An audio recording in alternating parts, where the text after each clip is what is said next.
Alright. What's up, everybody, and welcome back. We've got a banger of a series. One that had people crying Imber, one that had people crying Epic, and one that had people losing their minds over. Literally, apparently out of boredom at some point, but I don't know why. We're gonna have to check it out and see. People have been saying, did you see this series, and what the hell did you think of this madness, Pig? And we're hopping into it. It's REYNOR in the bottom right, opening a Zerg vs Terran with a 13 sporting pool rush. Up against Spirit in the top left. I imagine he's expecting Spirit to open this series with Command Center first. Spirit is known for doing that. However, REYNOR has been doing a lot of early pulls. I believe he did this versus Beyond a few times, expecting Command Center first in Pigstarcraft Festival as well. It's a big gamble of an opening for REYNOR. He's going to at least hope the SCV doesn't come across the map. If that's the case, he can dodge the Reaper and still do some decent damage. But you put yourself far behind economically. Of course, the hatchery is late. There's no queen just yet as it's non-stop Zergling production. He's going to go up to 10 Zerglings, I believe. He's got 8 Zerglings. Actually, no, so 8 Zerglings and a queen. And he goes back to droning. Not quite as big of a commitment as you'd see in the other ones, but oh, his heart is going to sink when he sees that SCV leaving this base. And, oh, he doesn't see the SCV. Oh, that's kind of funny. Is this SCV on the normal path? Well, either way. The SCV doesn't see the Zerglings just yet. It's about to. Let's go to Spirit's camera. Ooh, okay, we're on Spirit's camera, guys. He looked back at his barracks. I think he saw it with the SCV. I'm not sure if he noticed that. Oh, God. He should probably pull that SCV off. No, he didn't notice it. He didn't notice it. He sees it now. He finally reacts. Okay, we're going back home. Definitely could have reacted a little bit faster. He did not notice those 2 Zerglings coming. He's going to go after those 2 Zerglings in the back of his base. The Command Center is taking a lot of damage. Oh, no. Spirit's going to have to cancel the Command Center. This is actually going to work out okay for REYNOR here. SCV's trying to keep building. It's too low. It's too low. It's too slow a reaction. Spirit set the SCV scout, but wasn't watching for that glimmer, that little moment where he saw what was going on. The Reaper and the Marine kicking ass, taking out these Zerglings as hard as they can. He's going to try and rebuild that Command Center, but he's going to lose that SCV if he's not careful. Looks like the last one went down in the main. 1 SCV, 1 Marine, not too bad losing that. And REYNOR hides the Zergling off to the left side. Oh, if he left it there, I think Spirit wouldn't have known, and he could have brought it in about 5-10 seconds later and maybe got a kill. As it is, REYNOR gets a fair bit of damage there, and I gotta say, I think it's okay. He's gonna go for a 3-hatch gasless follow-up. No, he does have a gas, but he's just mining a little bit. He's gonna go for the 3rd hatchery there. Is he ahead? Is he behind? We're gonna find out in a little bit. It kind of feels like it shouldn't be the case, even with that damage of the cancel on the Command Center. It kind of feels like, hey, you've got a 3rd CC building. You're going to rally Hellions across the map. And obviously, Link Speed won't be ready for it. There's only 2 queens. As much as if Spirit leaves him alone for the next few minutes, I think REYNOR gets way ahead. And that's why this sort of situation is almost always a massive lead at low level of play. But a guy like Spirit knows that there is urgency on counter-pressuring. So he's rallying those Hellions. They are taking a little while because he squeezed the starport in and the 2nd gas and the 3rd Command Center. But, of course, his reactor was delayed, so that is fair enough. We'll see how it goes. REYNOR on 29 workers, trying to build a 3rd queen right now. He's already got 1 creep tumor working its way north. He's going to put another tumor down here. Pretty good vision so far for him. It looks like that Overlord will try to come into the main for a bit of vision. Liberator for the follow-up, so a very fluid follow-up for Spirit. He just wants to immediately be building these units as quickly as possible. Now, notice he's prioritizing SCVs over Hellion production right now. And he's actually only got 2 Hellions. He now queues up 2 more, but it's far from consistent counter pressure. There's only 3 queens and 2 Zerglings out. If he dives in, he finds damage. But REYNOR's queens are in front of him. He doesn't know if there's more Zerglings behind that, so Spirit backs away. And that is going to allow REYNOR to potentially get a lead off this opening. He's got his natural fully saturated. As he gets a few more queens out, he's going to feel safe transferring those workers over to this 3rd base. He's got Ling Speed now, 6 Zerglings out, a few more, as well as 3 more queens coming. And definitely it feels like REYNOR, 42 workers versus 29, is in not a bad position. On the other hand, Spirit's 3rd Command Center with the Orbital is already up. He's going to start pumping SCVs like mad. And with already Mules dropping off 3 Orbitals, your income is going to be able to keep up with the Zerg. So for those who don't know, Spirit has been getting so much better over the last year. The last 6 months especially, just before Katowice, he started kicking butt. Last year, he had a really cool dream run at Katowice and did quite well. This year, again, some of the most epic games in the open bracket stage. Oh, REYNOR goes for a surround. That's not enough Lings for that to be worth it. Yeah, that was a really bad move for REYNOR. Even catching Spirit not looking like that, like the Overlord distracted him, pulled his attention away. Reynor got a little bit antsy. You know, Reynor almost playing a bit too fancy, maybe a bit too cocky, saying, haha, I know he's slower than me. I can tell where he's looking and when because I've got a bit more situational awareness than he does. But obviously, in this case, he kind of throws away a bunch of Zerglings. He's then got to rebuild those Lings, which means he's already lower on drones than he should be. Liberator gets 4 worker kills. Good queen split for Reynor, though. He's got those double queen squads out the front. No injecting key for Reynor. That's interesting. Most of the top Zergs do get an injecting queen key these days to try and just save a click here or there. One more drone goes down, and this is really well played by Spirit. Just very kind of consistent rotations, passive pressure, not diving and throwing his units away. And that's good because he needs to maintain map presence since his barracks are so late. His medevacs and marines aren't going to be coming across the map for a while, so he needs to take a little bit. Now, he's already got an armory. What? Guys, he's planning a Hellbat push. He's going to repair these 8 Hellions. He's going to do 8 Hellbats, 1 or 2 tanks, and a pack of marines. He's actually thinking about a timing attack right now. Otherwise, there's no reason to be going armory this early. He's playing... Wow, Spirit is... This is peculiar, because he's building a bunker on his 3rd, which looks like a standard defensive setup for Spirit. But the fact that he's making an armory so early means he's going to definitely counterattack right now. He's going to go for it. He thinks Reynor's being too greedy, and Reynor is always greedy. Reynor doesn't scout that much, and he just builds 80 drones every game blind. Like, Reynor is so weak to 2-base pushes because of that. On the other hand, he's so good at just playing the game mechanically well that he often gets out of those bad positions where any other player would die. Queens, Lings, Banes are on the way. He's got to make more Banelings. He needs a lot of Banelings to connect with those Hellbats. But with a tank that he's going to siege that tank down here. That's a problem. You can see that tank's getting in the position. We know that position well. The Banelings. Okay, 2 or 3 of them do connect, but only with the front Banelings. The tank is there. Reynor needs to pull back from this position. He cannot be fighting out here. He's got to pull back. Those medevacs doing a lot of healing. Another Hellbat does fall, but there's 3 Hellbats guarding the tank, so a Ling flank cannot deal with that. Queens are trying to defend this base. The Marines are heavily damaged. If he's able to reinforce, Reynor's in big trouble. I think Reynor needs to cut off that reinforce with the Lings, or he needs to break it right now. He's going to go for the break. The Hellbats are roasting. Oh, man. His Banelings went for the Marines, which means he doesn't clear the Hellbats, which means the tank is going to remain alive. And Reynor on 80 drones taps out. This is so classic Reynor, guys. 80 drones. No vision outside the Terran base. Doesn't realize he's being counter-pushed. And he just dies. I've always, you know, it's crazy. For years, I've been casting Reynor and saying he's very greedy and vulnerable, whereas Cyril and a few other guys are a lot safer, but no one was able to punish him for it. Spirit, with a surprising armory timing and Hellbat push, actually stitches together a kill move. That was a beautiful game 1. All right, guys. Well, you know what? He didn't find the CC first. Still got okay damage and macroed out of that 13 pool very nicely. Very impressive Reynor things. But at the end of the day, that push surprised him. That was a very unusual push. That was a Spirit special. Spirit's been known for kind of popularizing a few timings like this.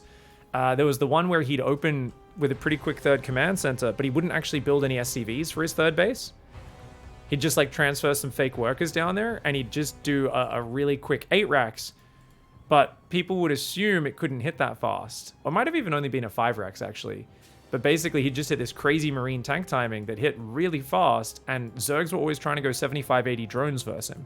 And I remember all the Terrans copied it at one of the tournaments. They were all doing the exact same build. We were all like, hey, you know, it's the Spirit timing. They show a 3rd command center, Zerg scouts it, Zerg goes on autopilot to 80 drones. Terran comes out a minute earlier than normal with a big Marine tank army and just kills them. And you're like, oh, this is a really clever attack, you know? The 3rd command center is in there just to get the standard response out of the Zerg. Now, speaking of greedy builds that Reynor was hoping to catch in game 1, game 2, Spirit says, you're not going to go 13 pool twice in a row, especially not when I'm up 1-0.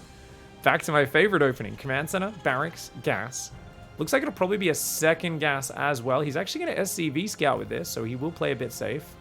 Nope. He changes his mind and does take the gas and then pulls an SCV to scout. Okay, fair enough. Not too bad.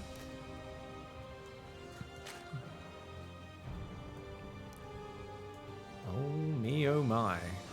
Altitude is a big map.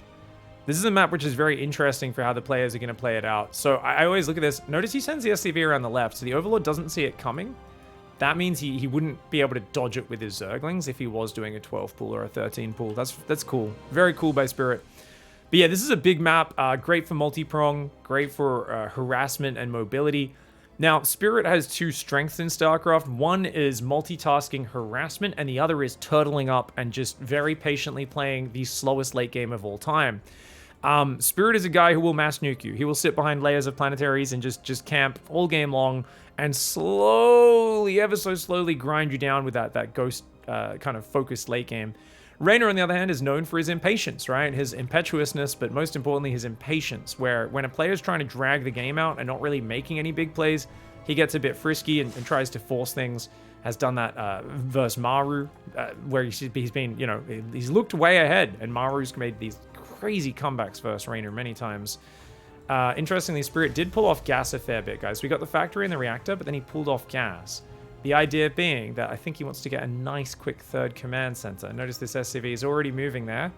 So he's still going to get a third command center down very early. And it's important you start this early because a command center takes a long time to build. But it counts as 2 supply depots. It gives you 15 supply. So you want to get that started here at 28 supply. And that way you don't need to build another depot for ages. It'll finish just before you hit the 46 supply block. And that's going to be a really smooth opening for Spirit. You can tell he's mapped this one out very well, as you would expect in the semifinals, quarterfinals. I think this was a quarterfinal match, if memory serves. Best of 5 in the ESL Masters EU regionals, of course. Third hatchery coming up right now for REYNOR. Link speed is there. He's got the creep tumor in the main, which he'll use to kind of spread all around the edges. He's already got 2 tumors at the front, adding a third and a fourth. Clean opening for REYNOR so far. And Reaper comes in for Spirit. Could take out that creep tumor, and he will. Not bad. First kill. First blood. So you can see this supply block does actually kick in here on that Liberator. Liberator costs 3 supply. That's actually getting heavily delayed. So I was like, hey, he won't get supply blocked at all. This build works out. No, it doesn't. Apparently, guys, no, it doesn't. He's actually quite supply blocked for a while. This is far from as clean as I thought it would be. I was like, this must be perfectly calculated. He lost maybe 1 or 2 SCV build time, and the Liberator got quite delayed. Nice scout for REYNOR. He sees the 3rd command center, and the Liberator is there as well. We got the 2nd barracks coming up also. 3rd barracks. REYNOR sees everything he needs to see in this game. He's building spore crawlers already. 3 spores? Oh, he's really respecting the Liberator. Yeah. Those spores are actually kind of early-ish, but better early than late. Interesting to see REYNOR have something in his play that is actually so safe. It's very surprising, but I guess after last game, he doesn't want to take any chances. His lair is not very quick. 4 minutes 50. He does have 9 queens about to be out. I believe he may have cancelled one of the queens that was in production, but still, 9 queens is a good count. You don't really need a quick Baneling Nest. You can defend most Hellbat timings with that. Special's not non-stop SCVs right now, guys. You're going to notice he's skipping a little bit of SCV production occasionally, mostly building 2 or 3 SCVs at a time, but you can see it's kind of dropping down to 1 or 2 occasionally. So it's interesting. It means Spirit may be thinking more about hitting a timing attack rather than economy. We'll have to wait and see, of course. Liberator goes in, sees the Spore Crawler. He's just going to look for 1 or 2 drones. REYNOR, a little slow to pull the drones away. But I guess it doesn't matter if your queens are almost killing the Liberator instantly and they're tanking the first shot. Double Evo Chamber is there. Of course, Spirit could have targeted the... I called him Special, didn't I? I'm sorry, guys. Spirit and Special, they both start with SP, and Spirit's been doing very special builds, which is why... Yeah, Special chose a kind of annoying name. To be fair, it does fit his style. Anyways, I'll do better, guys. Apologies. Spirit is, of course, Piotr. He is not the Dorito King. He is the Pierogi Powerhouse. It's definitely his nickname. Didn't just make that up. 4th hatchery is on the way in the top left as well. We've got double upgrades starting. 1-1's almost finished for Spirit, so he's pretty far ahead on that. And he is not at the greatest work account for this point in the game. 620, but he's got great production. Great upgrades. Adding a bunker on the 3rd. Spirit is kind of one of the biggest bunker builders in all of Terran. REYNOR's already ready to backstab him, though. Notice how REYNOR's not droning to 80. Instead, he's saying, I'm going to have more units available, and I'm going to backstab with those units. But Spirit, quick on the lift. He gets it up. Spirit, of course, a young lad still, even though he's a veteran of the game already. He's been playing since he was such a young age, and he does not have any of those issues with the reaction speed. The Lings are going to come over. That Liberator repaired, and is going to go towards the main base. We'll see if that can surprise REYNOR at all. This seems like a very small army. I'd really like to see Spirit get out of there. I want to see him unsiege those tanks and either run home or rotate over here where it's harder to flank. He's going to rotate over there. It's still not that many Marines. Liberator's flying in the natural. Can he get some damage? Looks like REYNOR is ready to greet him with at least one queen. Lingbane Queen getting ready. Some Lingbane getting ready for either a flank on this or a backstab. Liberator in the main takes out 3 drones. Not too bad. One queen falls over at the 4th base. Another one does get transfused. Stays alive for now. And this looks like an easy cleanup for REYNOR. If he can move his queens in first to take the tank shots, it becomes a much more efficient trade. But notice how Spirit's out front. He can't move in with the queens because the Marines are out front. He has to go into the other units. The Lingbane does clean up the Hellbats. You can see those medevacs save all the Marines. The tanks focus down a few more Banelings. And behind it, Spirit says, no worries, I'll double drop towards the main. I kept my Marines alive. These guys are actually redropping in the fog. They're going to come back in. He knows REYNOR probably wants to backstab him. He's bringing more units down to his third. If he can defend at home while doing more damage on both sides, REYNOR might be caught a little bit out here. A few Zerglings are trying to gather on the right. Another queen falls on the left. There's only 6 queens left, and this is a mass Lingbane style. You need all the queens you can get.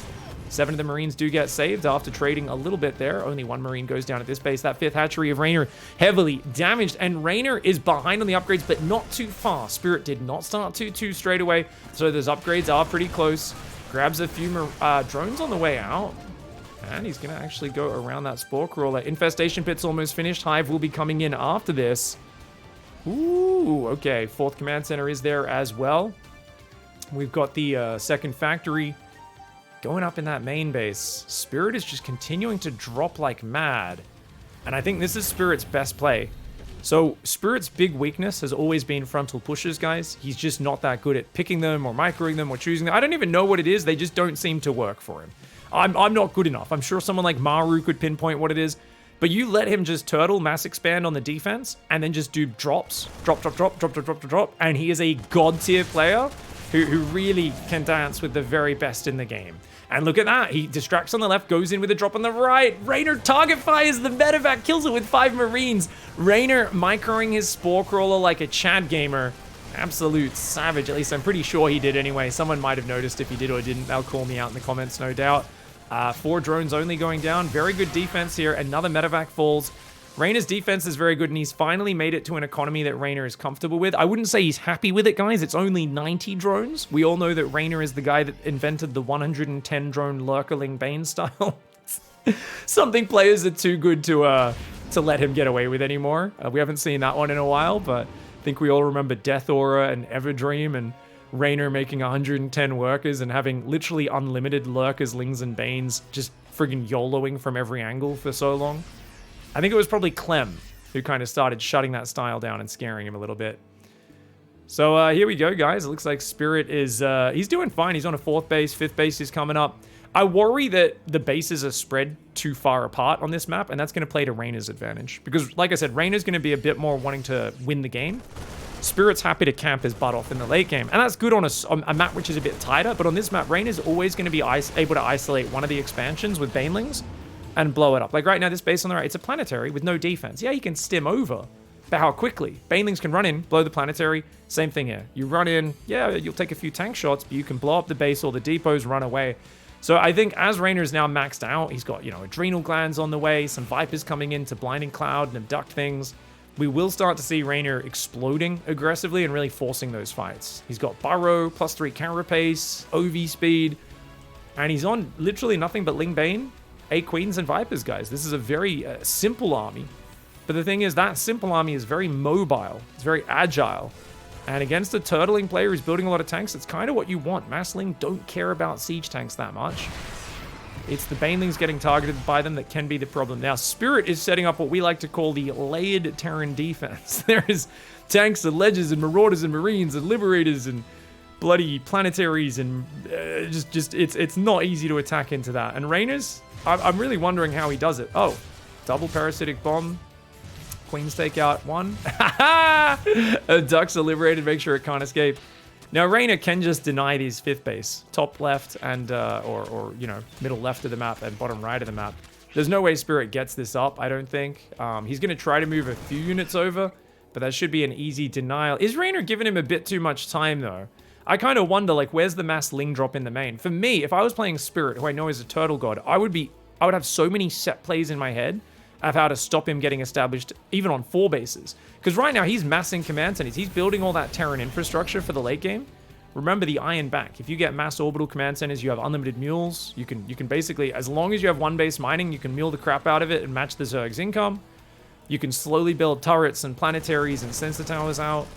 And to me, it doesn't feel like Reynor has that much progression. Like, he's adding Hydra upgrades. I imagine he'll add, range upgrades once he's done those. Oh, he's coming in on the right side. Okay, he comes in with a big spready. Nice blinding cloud on one of the siege tanks, but that is a deep line of siege tanks. The bios may be a little bit far back. The SCVs abandon the base. That command center looks like it's going to go down. The building one, is it though? No, Reynor's going for more. The bio focusing down those banelings, pulling back. Spirit does avoid critical damage by the looks of it. He loses 7 SCVs. The planetary survives, and that command center does get killed. Not too bad. Looks like he's dropping the left side, killed a hatchery, and then got cleaned up as well. Units lost tab, something we have to look at there. We have to say that's pretty good for Reynor, guys. If you know you're going to be eating up a lot more of the map than your opponent, that's a good way to do it. The thing is, you cannot let him take this 5th as a result of that. Notice Spirit saying, okay, you took out some stuff, but if I get this base up, I'm mining 5 bases. And you don't want to let him do that. These Vipers should be gathering energy right now. They need to suck off, not the hatchery, but one of the other things. Something I missed, I believe, in that Serral cast I was doing yesterday. Apparently killed one of his own hatcheries with his Viper consume. Happens in those moments of panic. And definitely you can tell Reynor's already... No! Bad Reynor. That's not going to kill it, but it's going to put it within a few hit points of death. This bad Reynor. Naughty. Okay, he does break that lock on. He's going to come down with a couple of blinding clouds. Lingbane Hydra getting ready for it. It does feel like it's foreshadowed. It feels like Spirit knows it's coming, and he's had time to max out. And the planetary's now erect. Oh my god, Reynor coming in with a big angle. Blinding cloud on the right side is pretty beautiful. There's a lot of bio ghost on the left, but that can't help the planetary. It's been isolated. As long as Reynor pulls away from that ramp on the left side, he can isolate the planetary, the SCVs, and pull back, and that's a good fight for him. Unfortunately, he didn't get the sensor tower, which is always a little unfortunate. Snipes! Oh, I like the snipes there from Spirit. Very well played on those snipes. Does take out a bunch of banelings, but he's going to have to keep floating new command centers down here and trying to get those. He's got to have a constant, layer. Each time after a fight like that, you quickly get a planetary here. This is actually the more important spot for Spirit to get a planetary, because if he gets a planetary there with tanks on both ledges and turrets around it, making it hard for Vipers to come in, then he can take the base behind it with an orbital. But the planetary in the corner creates a big opening in the middle, which is what Reynor took out there. It's what he took advantage of, is that opening in the middle. There's not that many tanks right now, only 5. Oh god. Spirit's realizing, wait, I'm not set up for the next wave yet. I think Reynor's Remax is quick enough to take him out here. I think Reynor's just going to go for it. He doesn't have that many banelings. It's mostly Ling Hydra, which is what you want against these armies. You want to just kind of get on top of them as quickly as possible. There come the banelings from behind. The blinding clouds on the tanks. Parasitic bombs on the medevacs as well. Reynor, what's he going to go for with the banelings? Looks like he's going for the army, the Marines, the Ghosts. He changes his mind and says SCVs will do. Does take out 10 SCVs, wounds the planetary fortress. But you know what? The orbital did lift and survive on this side. A single Zergling burrows in the ground, sticks his middle finger up above his head and says, unstable foundation. This one's not going to pass it with the surveyor, man. No, they're not going to approve the building permit, you idiot. So the orbital is stuck there in a council holding pattern. This hatchery, thankfully, did not end up dying. 2 Vipers are still alive, so I guess it's the same 2 Vipers that are recycling very well. Good to see he's working on that really well. Now, Spirit has to be a little slow. You don't really need the 5th this early, and I think by moving into this open ground, he's given Reynor too many good fights. The fact that the unit's lost tab is this similar is terrible for Spirit. It's very good for Reynor. He's like, oh, dude, I'm trading fantastically. Like, almost even with Zerg versus Terran when you've got the entire map is so good, and there's just not enough left to hold this. That's way too much Zerg. It's a massive advantage with those banelings in the mix. He can go right into the planetary. The planetary is blasting those units. 56 kills on the planetary, but he doesn't repair it in time. It gets 62 kills before the Lings take it out. Of course, Spirit too busy pulling back first. The horde of banelings. Finally, that expansion goes down. The Hydra's going to take out anything they can on the retreat as well. A few SCVs. Looks like this command center has landed, but it has not erected itself.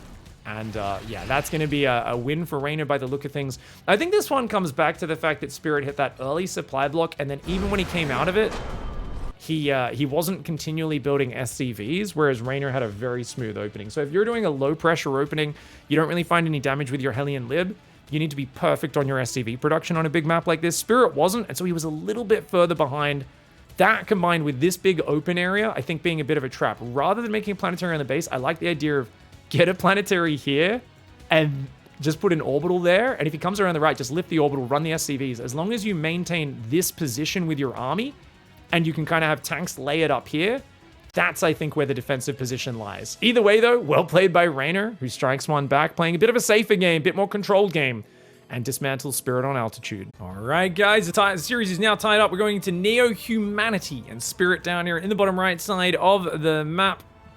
Going for a barracks gas opening. REYNOR going for a hatch gas pool here. Pretty standard stuff. He's got the spawning pool down there, close to that ledge. Looking fantastic. And, all right. I'm very excited. A lot of people feel like Neo-Humanity is meant to be good for Terran, for turtling. People have said this since the start of the season. Despite that, I always see Zerg just kill them. I don't know why. I mean, there's a few builds, right? We do see the rich gas. There's a very quick lurker all-in. A lot of the European Zergs were figuring out on this map where they'd open roaches, take the rich gas base, because roaches are very good defensively, and then they would do a 7 gas, but effectively 8 gas, because that counts as 2 4-base lurker timing off 2/2 upgrades, where they'd just be like, okay, here's like 10 lurkers with upgrades, and just a ton of roaches and some hydras. And it would just hit at like 9 minutes or something crazy. Some really fast timing to have lurkers with the range upgrade. And it would just kill Terrans. They just wouldn't have enough yet.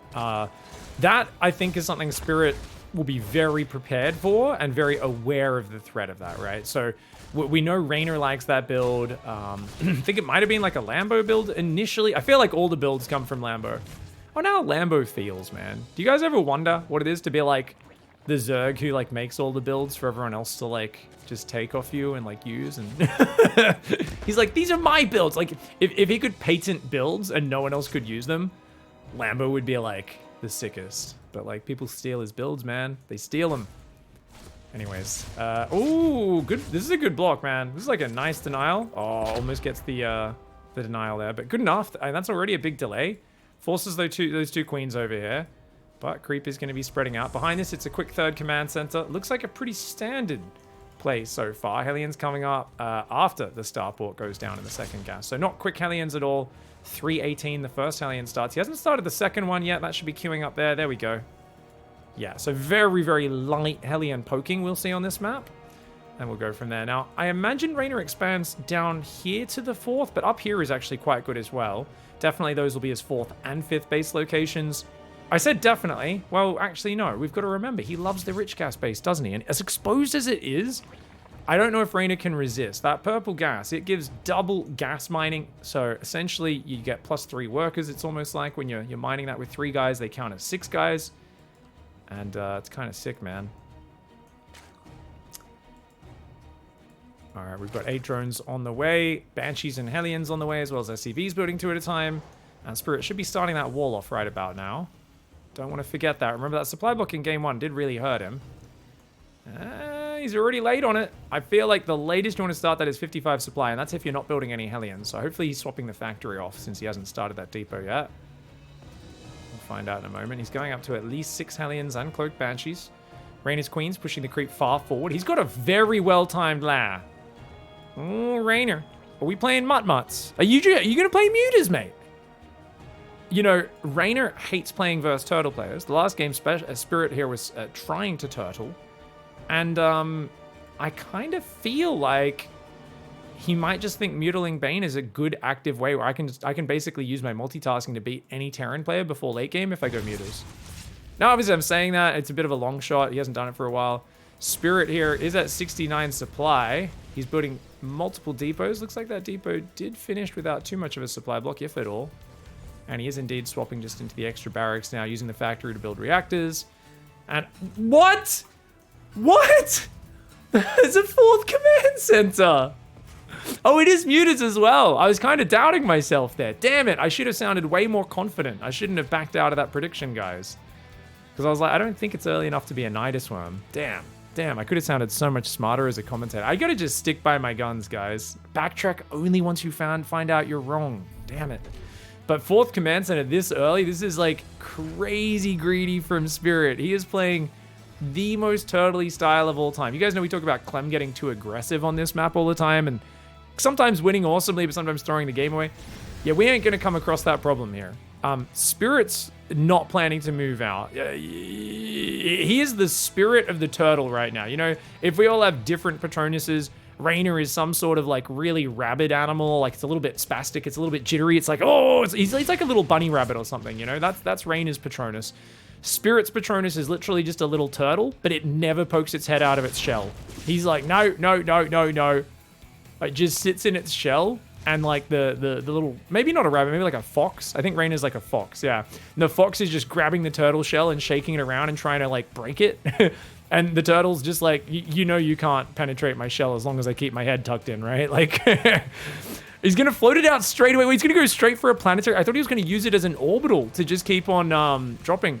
And notice, okay, so he goes 4th command center, 6 gas. Now he makes his 4th and 5th barracks. He hides he's hiding the command center. He's making sure there's no Zergling there. Oh, he's doing a good job of hiding this. Now, the first mutas are on the way, though.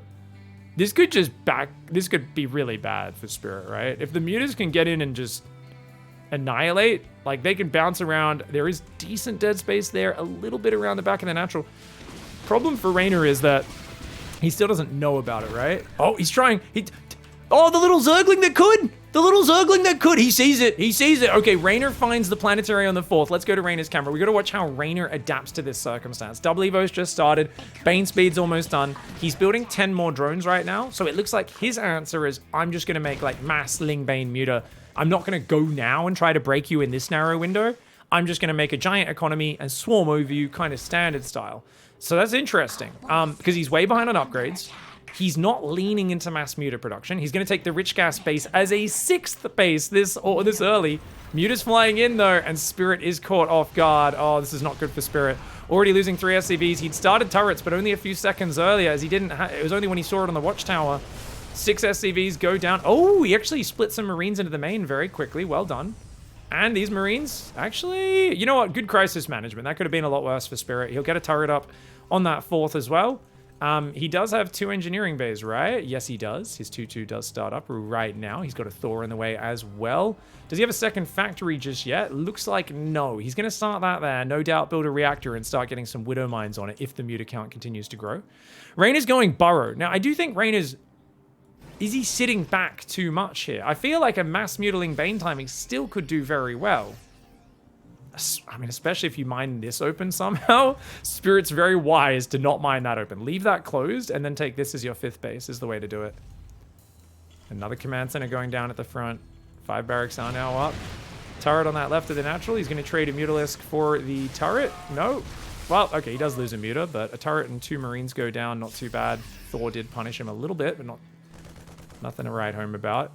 95 drones for REYNOR, guys. This is a European macro game if I've ever seen one.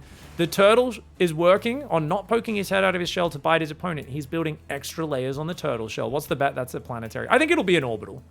But who knows? Maybe he just makes a planetary there and just plays Omega Turtle. I don't know. 3 more barracks are on the way.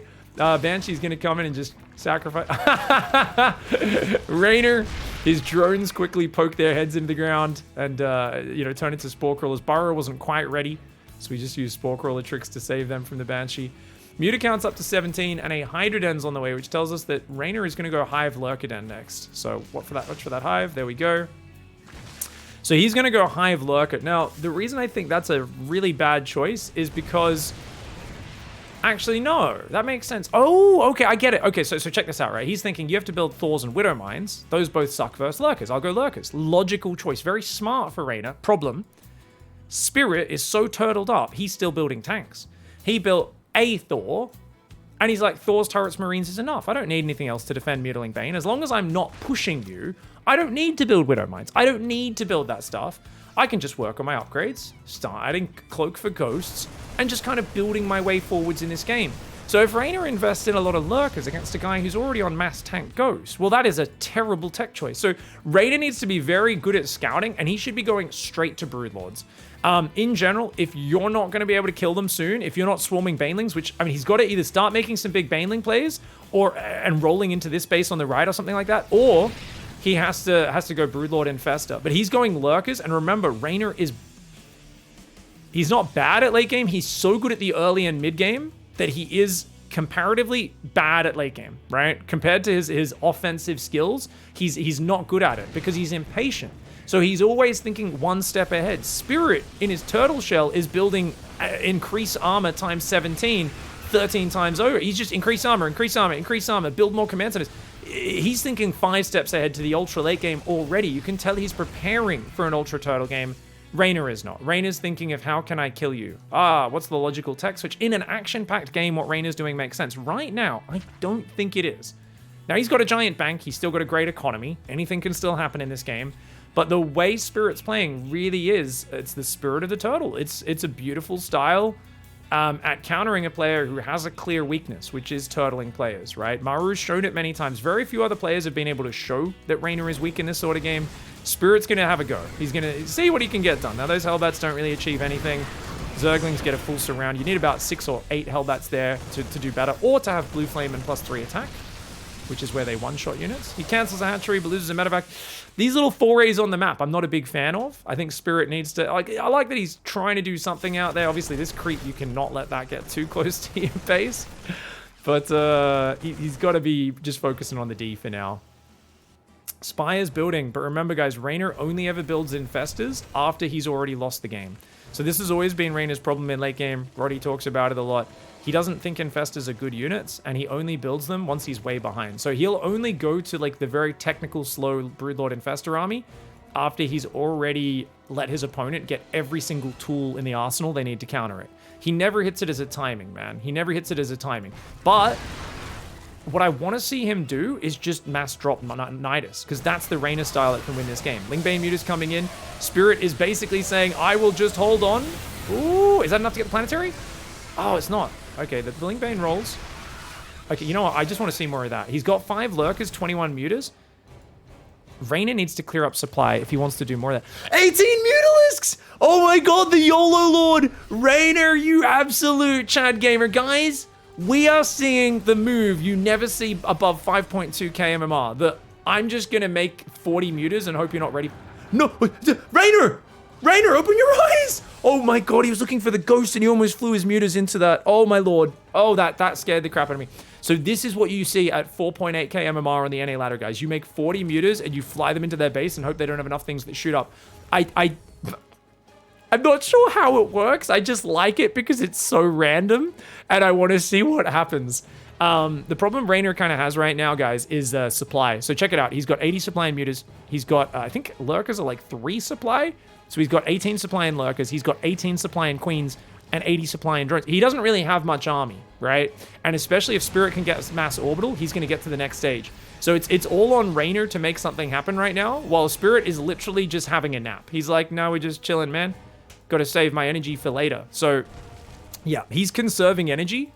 And Reynor's kind of taking pot shots at him. But this is, you know, this is the first Conor McGregor, Nate Diaz fight. Spirit is Nate, and he's going, you can punch me in the face a bunch. You're not going to knock me out. And he's just waiting for Conor, a.k.a. Reynor, to get tired. And then he's going to, you know, strangle him. I don't know if that actually works out. Oh, that's a free command center. Nice. Yeah, that's 40 mutas. You don't beat that with 10 Marines. The mutas are gonna fly in. This is such a wacky game. I'm loving this game, man. This is so friggin' bizarre. Because, like, I always would lose from any situation like this as a Terran, because turtling is so against my nature. But, like, I feel like Spirit is pretty used to playing this sort of game. I know he's famous for playing hour-long matches versus Serral in practice, like 1,000 times over the years. And we'll see how he can do it. Reynor's making more mutas. Okay, so Reynor's actually been cost efficient. That's what's crazy so far. But can he maintain that efficiency? The bio comes forward and kills the lurkers. Nice trade there for Spirit. Does get that one. Mutas came forward. It looks like a Thor blasted them. Does build 6 more mutas. How many mutas have died this game? 15 now. Wow, did he just lose like 5 or 6? Maybe. Here we go. He's going to go in. Takes out a turret. Snipe is really good versus mutas as well, actually. But they can break the snipe now with their movement speed. So they're actually... I didn't realize they're much better versus ghosts than they used to be because of that. It's not really the interaction we were thinking of when we thought about the fact that they added a leash range, where if you get out of range before the snipe completes, you break it. All right. He's got mass spore spine. So Reynor needs to transfer workers to these forward bases. He needs to be mining out all of these bases as quickly as possible. If you're going to play Mega Turtle, you need to transfer workers to your front bases. Where are Reynor's workers, guys? He doesn't seem to have that many. They're spread very evenly across his bases. So yeah, if Reynor fully transfers to the front bases, I think he can play this long, slow game. But this is something I've been talking about and I've been telling Reynor about for a few years. And yeah, he's not really ever focused on it, which is moving workers up to take bases. Oh, he's going to get it. He's going to grab the command center. Watch out for the snipe, though. Watch out for the snipe. Don't stay too long. Don't stay too long. He tries to pull back, and actually the save, that's a 3 armor command center with that building armor. That building armor just saved his bacon right there. He's going to go for the ghost. He's going to go for the ghost. Oh, but the ghost cloak. Do they take out the overseer? He cloaks, takes out the overseer. He already lost a lot of the ghosts, though, before that happened. I don't know who won that fight. Do we have the battle report? 6 ghosts went down for 18 mutalisks. I think we know who won that fight. Holy crap. Okay, guys, mass muta might not be it. Reynor's making 14 more mutalisks. What is Reynor doing right now? I thought foxes were meant to be very tricky. I thought foxes were meant to be tricky. Why is he still making mass muta? I thought it was one big surprise round of mutas. Do as much as he could and then hard transition back into like Ling Bane or something like that. But this is bizarre. This is a really cool style for Reynor. But really cool is there's 2 ways this goes in StarCraft. People would say, oh, that's code for bad. I thought he was going to fly his mutas in. It's not. If it works, we go, oh, creative, genius play for Reynor. And if it doesn't work, we all call him an idiot. This is how StarCraft works as fans, as casters, as viewers. You know, we get the pleasure of sitting on our couch and after the fact saying this was a good idea or this was a bad idea based on whether it works. And you know what? That's some good damage. Oh, he's going to get in a command center? No, those ghosts. Okay, so Spirit's doing a really good job with his ghosts of keeping these command centers alive. We've got 17 ghosts. How many ghost academies does he got? Okay, this is Spirit's big mistake in this game, in my opinion, guys. Spirit needs more ghost academies. We want 5 ghost academies. I want 5 nukes able to drop everywhere at once. Massively increases your chances of landing one. He's also got 10 tanks, 2 marauders, 5 marines, 7 liberators, and a single Thor. Now, I do want to see more vehicle weapon upgrades. There we go. +2 starts up, and ship weapons as well. Because if you get +3 vehicle weapons, we know that's really important for Blue Flame Hellbats dealing with the opponent. Lurker, Ling, run by on the bottom, and mutas are going to attack the north. There's nothing but turrets there. Mutas can actually do very well. The Ling Lurker can't get much done there. He's going to back off that, but look at all this damage. Dudes! Lurker Ling in the south, mutas in the north. Notice Reynor dropped his worker count down to 64. Remember I was talking about his supply problem earlier? Well, he helped remove that a little bit by lowering his drones by about 20. He almost gets an orbital there. He's going to start damaging this planetary and that sensor. He's got to be careful, though. The libs and the ghosts are coming. Get out of there, Reynor. Run, run, run, run, run. Some snipes go down. He's going to lose 2 of those lurkers. But that's not too bad, man. And he actually got some nice damage. I'm surprised the mutas backed off. Why did the mutas run away, guys? Guys, why did the mutas run away? Couldn't they have done more damage there? Or did the Liberators get there in time? And I guess the Liberators must have got there and chased him off. Ling run by in the natural. You know, 7 Liberators actually has very scary splash damage versus mutas. Sniping Zerglings, not something you see every day. 5 SCVs do go down. That was a really cool run by. I think what Reynor needs to do is he needs to kill his queens. These queens, they're not useful right now. You can always replace them because you're going to have unlimited minerals basically in this game. It's gas usually that's the issue. He also still has not fully saturated this base or this base, which is a disaster, guys. It's a huge mistake on his part. At least he's mining the gas, and you could argue the gas is more important for Spirit, but who knows? Oh, get out of there! No! Pop, pop, pop, pop, pop. A bunch of mutas go down. He's lost 53 mutalisks in this game. The Ling Lurker tries to poke the right side, but there's tanks and Mass Liberator over there. The Liberators, this is the mutalisk... I'm thinking of a PG-13 way to say it. They're the muta deletion squad. This is the Mutalisk Deletion Squad, guys. So for those who don't know, that there is 11 Liberators. Unfortunately, they don't have ship weapons yet, which is a problem because +3 armor is coming in. So right now they're doing 2 times 5 damage to the Mutalisks. That's not really good because the mutas have armor, but once they get to equal upgrades, it's 10 damage times 11, 110 damage. They will 2-shot the Mutalisks, essentially. The mutas come in, take out the turrets on the right side. Reynor, I was doubting the mutas. I take it all back. This is friggin' cool. Unfortunately, though, there is a giant push on the front, and he doesn't really have anything to deal with. There's 30 ghosts on this map for Spirit. I mean, Reynor's just going to give up that base. There's nukes on that side. Those ghosts are coming in. I feel like he could dive, right? Oh, no, there was way more ghosts behind that I didn't even realize. Okay, so from here, Great Aspire's on the way. Still no Infestors. I mean, I think just 1 or 2 burrowed Infestors to try and catch these would be huge. That and Banelings, I think, is also huge. Because if the Liberators aren't siege, there's not that much to catch Banelings from rolling in. There's a few tanks peppered around the map. But having some Baneling Infestor Not a large amount, but just to try to catch the ghosts when they're rotating around, I think could pay off big. Okay, goes in, picks off buildings, gets out before snipe connects, and he keeps getting SCV kills. The unit's loss tab is actually amazing for REYNOR so far. Comes in, drops parasitic bombs on the lib, says, free damage, haha, and goes back to get more energy. REYNOR is playing one of the most efficient late games with a terribly, what you would think is low-tier, inefficient composition ever. And that's very impressive. You know, I thought Mutas was going to be one big just throw the kitchen sink at your opponent, but he's playing a technical mass Muta dive game.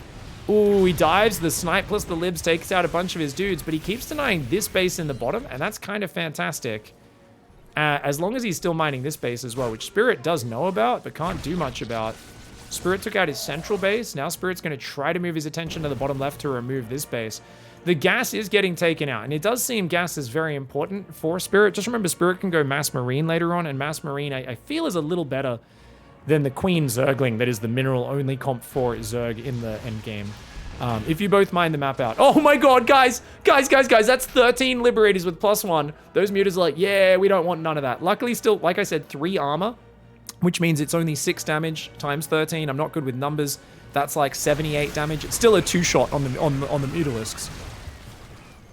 If he can get to +3 attack on those libs, he will be able to one-shot the Mutas, which is absolutely insane. Yeah, Liberators do very low damage, but and they shoot slowly, but it's splash damage, their anti-air. So if you get a big clump of them running around together, they can pop Mutas like crazy. Libs are coming down here. Ghosts and Marauders doing what they can. Mutas are going to move up to that top right side. Vipers, oh, watch out. EMP cops one of them. Quick pullback for REYNOR, though. But those libs, man, he's going to lose this base. He's going to have to give this base up. He's trying to make Ling Bane now, which I like. But remember, Infestors. I really feel some Infestor ambushes would be great. Mutas are going to go back to the top right, but he's only got 23 Mutalisks now. And these high-sec auto-tracking plus building armor turrets are quite good. Unfortunately for Spirit, he doesn't repair. I feel like if he mass repaired those turrets, he could have killed a lot more Mutas. The SCVs are struggling. Here comes the Muta deletion squad incoming! Mutalist deletion squad incoming! He's going to go after those Mutas. The Mutas are pulling back to the north, and the libs have to pull back. But he's like, all right, no worries. Rebuild 10 turrets. Maybe repair the libs as well would be pretty nice. Spirit's doing a really good job of that, but Spirit's economy, you would say it sucks, right? 36 SCVs. No, guys, he built the Iron Bank. He has 9 orbitals. He can drop mules. As long as he has like 30 SCVs to mine gas and build buildings, he's got an amazing income. And that means he's got way more supply for army.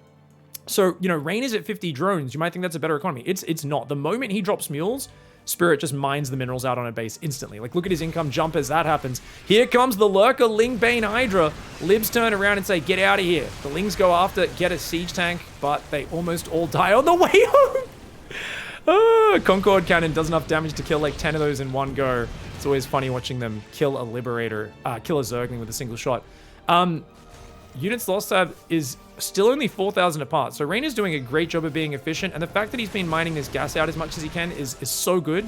Keep in mind, he could have mined this base out mostly on the minerals and gas by now. And this will affect him in the late game. As these two bases start mining out, the fact that he never mined this base as much as he could, and this base as well, the minerals are still looking very fresh, even if the gas is down. These are big mistakes for REYNOR. He should take this base and mine that long distance, but he's not focused on minerals right now, and there's no way Spirit's ever going to take that middle base, so that's totally fine. I do like that he's remining the top right as well. So this is what we call indirect damage, guys. The more you mine out these edge corner bases, these middle bases, the more you're taking resources away from him in the long game. Vipers landed, Blinding Clouds, Lurker, Ling Bane, YOLO! I don't know if this is going to work. This is a crazy attack for REYNOR. Beautiful hold by Spirit. Oh, man, the Banelings wash up the south side. The Lings are going to get good damage. He finds Mass Mule on a base, cancels 2 commands on his. REYNOR gets some damage there. He did get some damage, but remember, that comes off the back of a massive Banelings. Mass Baneling is a tempo play. It kills your opponent's stuff. You have a way overcharged army for your supply, but it costs you money. And he will get further and further behind in the units lost every time one of those attacks doesn't crack through and win the game, basically. So REYNOR's got to be careful using moves like that because he's been so efficient up to now. I love that he's burrowing Zerglings and stuff, but he's going to have to be very careful to only use those sparingly. He's got Infestors! Okay, come on, show us your Serral style. Burrowed Infestor there. I mean, there's so many turrets. It's too late for Infestors to really be that useful outside of having Broodlords with them. I'm like, I've been talking about how good Infestors are all game, and there's like a REYNOR diehard fan in the chat who's like, well, look, they're not even going to do anything. I'm like, guys, when they have 20 missile turrets across the entire map, yeah, I kind of agree. He hasn't made Neuroparasite either, funnily enough. The Mutas do pick off a few more turrets, but, you know, every Mutalisk costs as much as 2 missile turrets, and a fair bit of it's gas as well. So they don't care about the turrets going down, which are only minerals as much. So that's going to be 12 Liberators. They still only have +2 air attack, but otherwise everything seems to be complete. Blue Flame never got made in this game, which is definitely an issue, guys. That's definitely an issue. You want to have some Blue Flame Hellions. He's making servos right now to transform his Thors quickly. He sees Corruptors. This is very important for Spirit. The Spore Crawlers do kill a Liberator, and they're going to deny this top right base, which he might actually be able to take for himself while trying to take the bottom left, which is interesting. This Command Center is going to go hide in the corner of the map. He's done. But seeing Corruptors means you know he's going Broodlords. So a few more Thors are very likely to come out. We might see Spirit throw a few of these units away. Oh, Muta's diving on the bottom. Okay, he's going to catch a whole bunch of SCVs. Man, REYNOR does magic with Mutas. Like, his ability to create movement and damage and disruption with Mutas is crazy. And it makes me wonder if, like, continuing to build Mutas is actually just a viable play, because he's been so good at using them with some Lurker Ling or some Lingbane. Like, I feel like using it all together is actually a great way to play. Now, Spirit sees him coming. You do not want to be stuck down there with those Mutas. They're going to get killed, I believe. Those ghosts are nearby. He's waiting for it. Spirit's waiting for it. And no snipies go down. Okay. Lucky. Here we go. Big attack in the top right. This base has mined out most of the minerals, but the gas is still at about half strength there. Lurker Ling takes that base out. Mutas go into the main base. There's only 6 of them. They will get cleaned up pretty quickly. But nice move with the Lurker Ling, removing one of these bases that was pretty important for that future gas income for Spirit. At the same time, though, if Spirit secures the bottom left, he'll be fine with it. So I think REYNOR wants to rotate, break the bottom left side with his Broodlords if he can, and then maybe dive back in the right. There's a lot of infrastructure here, not just the turrets, but these orbitals. If he could clear through this area, he creates a bit of a dent in Spirit's map vision by removing the sensor towers. And even though this base isn't very important, neither is this base anymore, it's the position that opens up. So REYNOR might want to start thinking about kind of clearing part of the map just to open up future attack paths as well. 6,000 resource loss difference, which is so bloody admirable for REYNOR. But you've got to remember that if your opponent has mass infrastructure already up, as long as Spirit keeps securing new bases, he's going to be able to, you know, out-efficiency you, even if it's only a slight bit of out-efficiency in the long run. Here we go. Broodlord's coming forward with the Infestors. Now, you got to use Fungal to try and deal with the ghosts. There's not many Overseers here, but that's okay because he's got Mass Spore Crawler. Here come the ghosts with the snipes on the left side. He tries to throw a Fungal, but doesn't really land any big ones. Where are the extra Infestors? He's got 2 more there. That's a pretty good Fungal. He throws another one. Oh man, there's no Banelings here. Imagine if he had you need Banelings behind this. This is something, you know, I learned from Dark. He always has 20 Banelings behind. He's going to lose the Broodlords. That's going to go down. But REYNOR shoves the right side at the same time. He's going to take out that base. He doesn't know about that base. Yes, he does. His Changelings actually do see it. Correction on that one. Thor, Bio, Ghost coming in that left side, taking that out. REYNOR's going to try to open up, as I said, this area and get in towards the production. This is a very good move if he can break in. It's going to demand Spirit's attention. Spirit will pull back. The Lurkers run in. The Lurkers run out. He clears some command centers, clears some depots. This is not a bad fight for REYNOR, as long as he can retake that base and potentially at some point bust this expansion. I'd like to see him sneak a pack of Banelings down there, blow that up, because Spirit is dangerously low on gas. On the other hand, REYNOR's income sucks. Guys, REYNOR's down on 28 workers. He's doing his last remax right now here. 29 minutes into this game. It's his last big, easy remax that he's going for, and he actually isn't even sure what to spend the money on. He's making 10 Broodlords. He's not maxing out because he's like, oh man, I mean, he knows this is his kind of, I've got a trickle of money coming in, and I'm now 15,000 resources behind and the unit's lost. Oh god, losing that Broodlord Infestor Corruptor on the left was actually a disaster. You have to have some Banelings, man. The middle base never got retaken. REYNOR definitely should take that for the minerals at some point. But, oh man, this is going to be tough. EMP comes forward. I don't think he hit the Infestors there, but they are all still very low on energy anyway from the previous fights. Ling, Lurker, Broodlord. Lurkers can ruin ghosts, actually. You don't really need Banelings. You can use Lurkers, so if they're coming forward to fight your Broodlords, your Lurkers can kind of run forward and burrow on the ghosts to a certain extent, and they do pretty good splash damage, especially when you got a bit of fungal with it. It's just a very fancy army to manage. Spirit, on the other hand, is like, I still have my muted deletion squad, which now at this stage is more of an anti-infestor lurker squad. They're just going to mass siege in the battle and blast the ground units. And what is there to kill it? A few queens, a few spores, and 3 corruptors. And Spirit's going to take this base off REYNOR and say, this is mine now. This is mine. The turtle is slowly poking its way out of its shell and biting the fox's tail and then just kind of going back into its shell. And it's really annoying. The fox is getting pissed off. The fox is gassed out a little bit. It's looking a little sweaty. It had explosive power early in this game, but isn't able to get much further. Now Nuke's starting to land on the front line. And here we go. Liberator's coming forward. Bio Ghost. He's going to go for a big engage. Oh my god. Okay, big parasitic bomb on those 3 Liberators. The Sporkril is there. Fungal Broodlord Micro takes out a pack of Ghosts. REYNOR just stuffed that takedown very well. He absolutely shut that out. That was beautiful. 13,000 resources units lost. Massling run by the production. The best late game move. Oh man, we always talk about this, guys. It's the natural that is the most undefended place. You got planetaries on the edges. You're trying to secure those new bases. And it's always, bam, 50 Zerglings just slide right up the guts. The most unnoticed area, because you assume up to that point the middle is never going to be an easy attack angle. REYNOR goes in and tears down so much production. This is a very good trade for him. A lot of that will have to get rebuilt. Parasitic Bomb goes down there. A lot of these Liberators falling or getting very close to falling.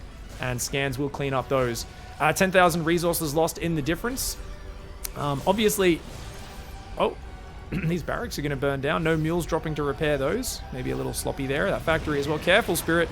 You got to keep paying attention to all these basics. Zerglings unburrow there. Try to take down that starport. Unable to do it. Another parasitic bomb comes in. Bam! 2-3 Liberators go down just like that. Units lost tab. 9,000 difference now. REYNOR, man. He went for the Banelings and the inefficiency for a little bit. He's now gone back into ultra efficiency mode. He has 20 Broodlords, 4 Infestors, 3 Vipers, and 3 Lurkers, 62 Zerglings, 5 Queens. Up against this, we've got 5 Thors for the anti-Broodlord complement, as well as 16 Ghosts with Snipe and EMP, a handful of Marines Marauders. 2 Siege Tanks are here, giving a little bit of anti-infestor coverage. Another Liberator goes down. These Vipers are like free kill, free damage, free kill.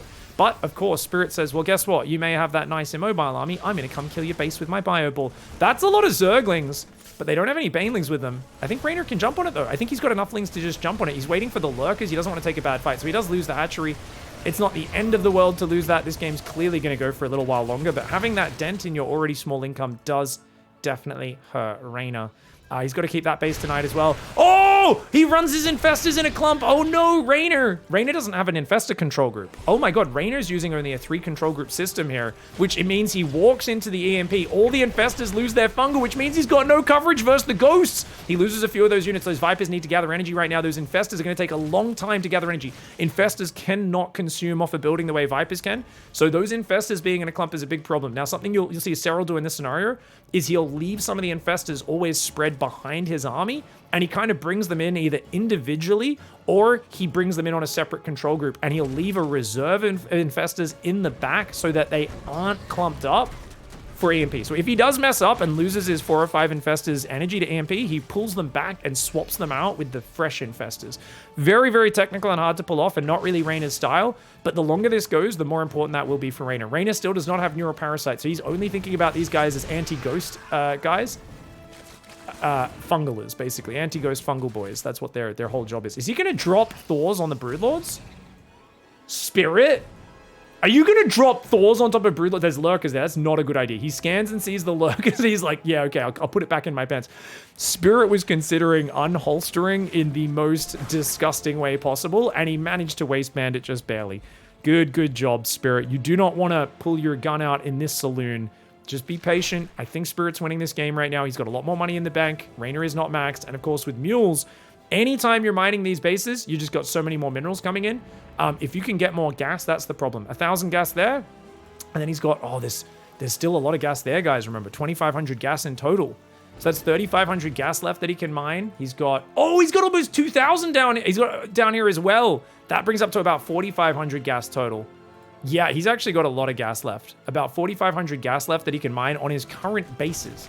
Broodlord's starting to siege that one. It's just minerals there. It's not the most important. Notice that Infestor there is chomping at the bit. He wants to kill some ghosts that come forward and try to snipe him in revenge. But REYNOR's kind of letting this base go up on the right. He sees it. He's like, yeah, I don't really have anything to deal with that. I'm going to make a few more Lurkers. Make my Broodlord slowly mine these units. He never took these minerals back, but obviously it's gas that he's kind of worried about right now. Changelings coming forward. How many Overseers do we have? Oh, he's only got 3 Overseers. Okay, so this is a problem. When you're in a low economy game, I've actually seen a lot of Zergs lose late game. Oh, nice snipes. He gets a Lurker. REYNOR not watching, loses 2 Lurkers. Very good. I've seen a lot of players lose because they lose all their overseers and they actually don't even have any gas to remake them. Like, they basically just... Yeah, losing every lurker is sacred right now. Units lost tab still maintaining about a 10,000 split between the players. And REYNOR did mine a little bit more, remember, on Spirit's side of the map earlier. But now that Spirit is... He did mine out some of the minerals there. He didn't get the gas from it. If REYNOR can keep mining these minerals and gases, he's still got a decent bit of longevity in this game. EMP comes forward, but notice it only gets 2 infestors. I just want to see REYNOR spread these infestors out and start manually controlling them. The fact that those infestors don't... Hey, he got an infestor control group, guys. So REYNOR's realizing he needs to be a bit more technical with the infestors. He's learning as he plays, which is great. He's kind of adjusting to the scenario. These younger players like REYNOR are very fluid with their systems they apply based on the game state. Lurkers do get caught out. Nice catch there. One of them does unburrow very quickly. I still want to see those infestors split up, though, because remember, that is a big target for EMP. He should only have 4 in his control group. The other 4 should just be sitting back here in reserve. This is something Protoss players have been doing with High Templar versus EMP since 2011. I think late 2012, the Broodlord Infestor era was when... and then the Swarmhost era was when Zergs got a bit better at figuring that out as well. It's good versus feedback as well. But we'll see how we go. REYNOR was 6 years old at that time, so... only barely exaggerated. I think he was like 10. Liberator's coming forward. Here we go. So there's still 1,000 minerals coming in, 600 gas versus 1,000 minerals and 1,000 gas. But Spirit is got a much bigger bank right now. He's using Liberators. Now, I often feel like in these late game low economy scenarios, Neural is the big game changer. Whoa! He's going for the Thor drop! Oh my god, Neural would ruin this so hard, but he doesn't have Neural. He could have Neural that. Fungal's landing. A new infestor comes forward. Fungal's annihilating the ghosts. Oh my god. Spirit. Oh no. Oh no. He waistbanded it before, but he couldn't waistband it this time. Oh no. Oh, all the blood rushed to the wrong head there for Spirit. He went in and just took an atrocious fight, guys. Closing the gap in the units lost tab by 5,000 resources. REYNOR takes a fantastic defense. He fungals those Thors mostly out of range of the Broodlords, lands split fungals on the go, spreads his infestors backwards. That was a beautiful engagement. That can work for Spirit. I love that move as a game finisher if you can catch your opponent off guard. But the micro reactively was just too good for REYNOR. He handled it very well. And Spirit, oh man, you know what that move was, guys? Going back to the turtle and the fox analogy, the turtle just went... And the fox was like, what are you doing? And he went, and he started like, like a Dragon Ball Z character. He's like, and the fox was like, what are you doing? And then he literally flexed so hard. His turtle shell exploded off his body. He's been on steroids. He's all muscular underneath. And he just charged at the fox and said, let's fight. But it turns out no matter how muscular a turtle is, a fox can still pick it up by the neck and just like ragdoll it and chuck it around. And that's kind of what REYNOR did in that last fight. Luckily, the turtle was already further ahead in this scenario, so he's able to remax a little bit better. But we now are much closer to a more even game. Lings and Lurkers are going to deny a bit of mineral mining on this left side, take out a few tanks. A lot of turrets going down, clears up space for potential future harassment. Looks like an EMP got caught going in. The infestors. REYNOR, guys, I make fun of REYNOR for his bad infestor usage, how he goes them late. He is using these infestors like a god. He's actually adjusted ever since he put them on their own control group. He hasn't copped an EMP to the center of mass. He's really playing very, very well right now. Losing this base sucks, but in this sort of game, you can retake that later, right? You still got your 28 drones. You can long distance mine. It's not the end of the world. Spirit is rebuilding an engineering bay right now. I guess he lost his engineering bays earlier to the big run by. By the way, he doesn't have much production. He's got like 3-4 barracks there. I guess he has more barracks elsewhere that he's rebuilt. I'm gonna keep an eye on the army, sorry. I'm like wanting to take, so yeah, he's had to rebuild a bunch of factories and barracks because of the Ling run by earlier. That's all cost him a lot of money. This is definitely an issue, but oh my god, if Spirit mines this base, no, this is unacceptable.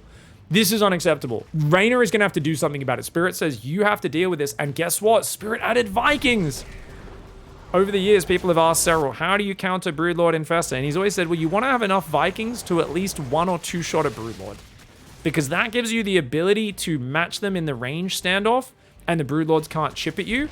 And then as long as you're using your EMP well on the Vipers and the Infestors and the Liberators to counter units as well, like you can usually kind of outrange and zone the Zerg, but it's like a very close micro dance. Let's see who's better at that micro dance. We got 1 Infestor covering on the low ground. A fungal parasitic bomb would be huge. Nice parasitic bomb, but Spirit spreads. Scouting Orbital Command Center coming in right now, guys. That is the most unashamed pervert I've ever seen. He's trying to crash the balloon into his opponent's base. No one told Spirit that mechanic doesn't work in this game, guys. There is a nuke coming down in the front line. Careful. Careful. Careful. Okay, REYNOR just pulls back, lets the nuke land. Takes out a few tumors. Nothing to write home about. Burning Orbital. He's like, let me crash into the Broodlords. This is the end of the StarCraft 1 campaign, guys. You got to crash the carrier into the Overmind. And Spirit goes, what? It didn't even do any damage? This game is unrealistic as heck. This game sucks. We've got 22 Broodlords, 7 Infestors, 2 Vipers there. Oh, he's still building more Lings and Corruptors. REYNOR has an army advantage. Oh, great Parasitic Bomb. He gets a Liberator and a Viking. Very good. Damages them all as well. Vikings are pretty fragile units, guys. They did get that 10 hit point buff like a year or two ago. Not something we really think about too much, but who knows? Maybe it'll increase their survivability enough to survive just a tiny bit more. Another Parasitic Bomb comes forward. REYNOR's doing very good micro, but he's got to be careful to keep replacing that Viper energy. Anytime he doesn't have Parasitic Bomb, he could lose this. And on the other hand, Spirit's like, okay, I'm losing units, but guess what? I'm mining your resources right now. So I'm damaging you by mining this base, and I'm getting extra resources myself. So you can pick off a few extra units because I'm so far forward. You need to do more than that. And if you slip up, my Vikings are going to punish you, big boy. He needs a ghost. He needs to have a ghost come forward to threaten the EMP with us. Right now, the fact that he's only microing his Vikings is Spirit's big mistake. REYNOR's long distance mining the bottom left right now.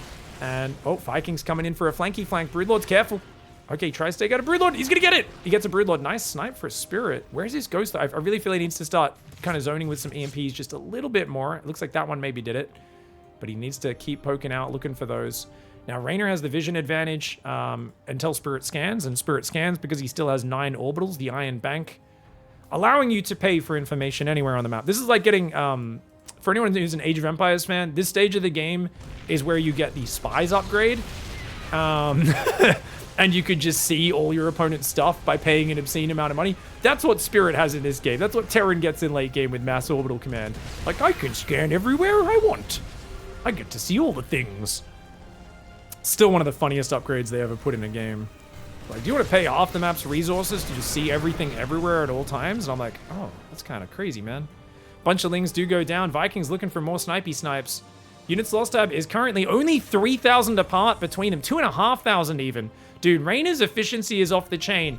Any haters of REYNOR, he opened this game with mass Mutalisk. I mean, this guy literally traded 80 Mutalisks and is somehow in a not bad position. Very few players are capable of doing that. He's almost sieged down this as well. There's still 600 gas and a tiny bit of minerals remaining. I think Spirit might be thinking about abandoning this position. I feel like Spirit needs to commit really hard to like getting some better fights here though, because he's starting to lose more units. That command center is almost dead. Oh, Liberators! Oh, some of the Infestors might get trapped. He's gonna lose one. One Infestor goes down. Broodlords kill a few of the bio units. Man, he needs some kills. Yeah. Abduct comes down. And notice the Infestors are spreading, guys. REYNOR is microing very well. Shame on you for making fun of REYNOR's Infestor usage, Pig. Past Pig, how dare you doubt this man. He is a savage. He's a chavage. He's an absolute laddage. I don't even know what we're saying. I just know this game's friggin' insane. There's no resources left on the map. There's a few minerals there. A couple of minerals there. 2 mineral patches there that he's forgotten about. So there's 850 minerals he can mine from there. There's a few minerals here. 700. REYNOR, on the other hand, just has these bad boys. A couple thousand minerals. And these long-distance mining he's got going over there. Lings are going to come in and deny that base. Don't want to run into the planetary, though. Every Ling is sacred, guys. Remember, guys, at this stage, if you're in this low economy late game, REYNOR wants to be very Catholic. He wants to really be thinking about the old Monty Python and the Meaning of Life song.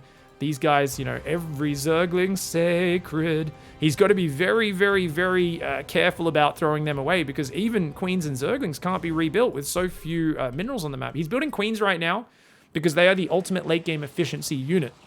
Use those to transfuse Broodlords, Vipers, Corruptors, keep your gas units alive longer. So it's a way of kind of transferring minerals into gas, essentially. And it's what you always want to do when you're in a sort of late game starvation situation is use those Queens to try to get a bit more kind of mineral to gas kind of conversion effectively. Things running into the planetary again. Gotta be careful on that, REYNOR.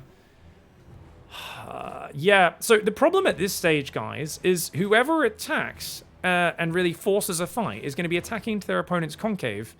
And the person who has the better firing arc is going to wreck, because units clump up a lot when they move forward, and that means you're getting fungled to death, you're getting, you know, parasitic bombed, or you're getting EMP'd, you're getting picked off by a big ring of Vikings and Thors and ghosts coming in from all angles. So it's very hard to force an engagement on top of your opponent. Now, Spirit's building more barracks. He's preparing for the 4,000 Marine Remax. So you might be wondering, what's the 4,000 Marine Remax? Well, because gas has been the most important resource, but it's all being mined out of the map, Spirit still has 5,000 minerals in the bank, which means he can literally make 100 Marines, guys. And he's like, well, it's going to take a while to do that. So let's just get a few more barracks so I could do it a little bit quicker. He shouldn't build too many of them. But since a lot of them don't have reactors, he's like, yeah, this way we can remax on Marines. And you'd be surprised, man. Low economy scenario, especially if there's no infestors left over, Marines can really smack. Ghosts looking for free pickoffs. Infestor looking to deny said free pickoffs. Changelings are consistently going in to try to get vision for REYNOR. But remember, guys, he's only got 2 overseers, and he's got no gas mining. He can take these gases and mine a bit more. But remember what I was saying, if he loses those overseers, he loses the game to literally cloak ghosts just walking in. I mean, he's got spore crawlers, so it's not exactly correct. Oh, Drilly Boy Assault! Oh my god, guys! Oh god! West Side Story, these SCVs come in clicking their fingers going, oh, we're gonna fight, yeah! And then, no, a bunch of actual gangsters come in and stab them in the guts and they all die. The Drilly Boy Assault did not work on the left side of the map, but you know, Spirit freeing up supply for Marines, I guess. Yeah, an SCV attack is usually about as comical as a bunch of characters in a musical trying to act tough. Extra gases are coming in. I mean, yeah. So this here is what we call a Mexican standoff. Now, I don't know why it's called a Mexican standoff. I don't actually know the etymology of that. It's just a standoff. Anyways, we've got REYNOR has a big gun, and he's pointing it at him, and he's pointing a big gun at him. So Spirit's got a big gun. He says, I point at your head. REYNOR says, I point big gun at your head. And they're looking for mistakes. Oh, fungal. Oh, but you know what? A Zergling died. REYNOR just lost that trade, guys. Battle report. We're going to use this battle report a lot in this late game. A single Zergling went down. That's a 25 mineral positive for Spirit. Oh, but a ghost went down. That's actually really big, guys. 275 resource ghost. That's actually big. So REYNOR wins that trade. Units lost tab. By the way, REYNOR is in favor in the units lost tab for the first time in this game, basically. 500 resource advantage. REYNOR out trading a Turtle Terran in the late game, doing what many of us did not think was really possible. But REYNOR says, mate, I'm REYNOR. I'm one of the best micro boys. I got the fastest hands in the West. Watch out, watch out. Oh, infested dodges. He still doesn't have neural. Oh, he's making neural. He's making neural 48 minutes in. Oh, I forgot about Hellions. Hellions are so good in the late game, guys, because you're always building Zerglings in the late game with your minerals. And then you're like, oh god, Blue Flame Hellions with oh god, with plus 3/3, man. Oh no. The Viking's gonna be trying to grab a Broodlord. He says, you're distracted. Oh, he barely doesn't get the last Viking shot on it. Oh, okay, the Broodlord survives. Nice transfuse to keep that alive. And denying these minerals, not bad. You just drop mules or something to mine that out to make sure REYNOR doesn't get those. REYNOR has only got 9 workers and nothing actually mining these reserve minerals in the middle of the map. Ghosts come forward. I think they just killed a queen, guys. Quick battle report. Battle report. 8 drones and 35 Zerglings have died in this game, in that last battle, apparently. So a bunch of units did go down. And, yeah, that's kind of painful for REYNOR, who's going to have to use queens to deal with Hellion run-bys. It's so late in the game that killing the drones is not that big of a deal, I would say, because there's so few resources left. But, I mean, it does matter. It does matter. REYNOR is now behind a few thousand in the resources. So hats off to Spirit for retaking that. He was like, no, you're not going to embarrass me. Being more efficient than me. Removing all the hatcheries and the creep in the map control is actually quite good. Makes it very hard for the Zerg to see where you're coming from, because if you can then flank in from the side with a ghost and EMP the infestors, you know, you can jump on them and take him out. By the way, guys, can we just take a moment to shout out Spirit for when he unholstered those Thors, when he went for a 5 Thor drop on top of the Broodlords with a ghost flank? If that worked, we would be referencing that clip for years to come. Like, we would be like, do you remember the time Spirit Thor dropped ghost flanked the Broodlords and beat REYNOR in the late game? That was so cool. Obviously, it was kind of the big turning point where Spirit took amazing fights up to that point, and then REYNOR was back in the game. It didn't work. But hats off to Spirit for going hard, you know? A lot of people would just sit there and camp it out. He was like, I'm sitting there and camping it out, and then I'm going for a bit of a gamble. It didn't work. Okay, now I'll go back to camping it out. That's okay.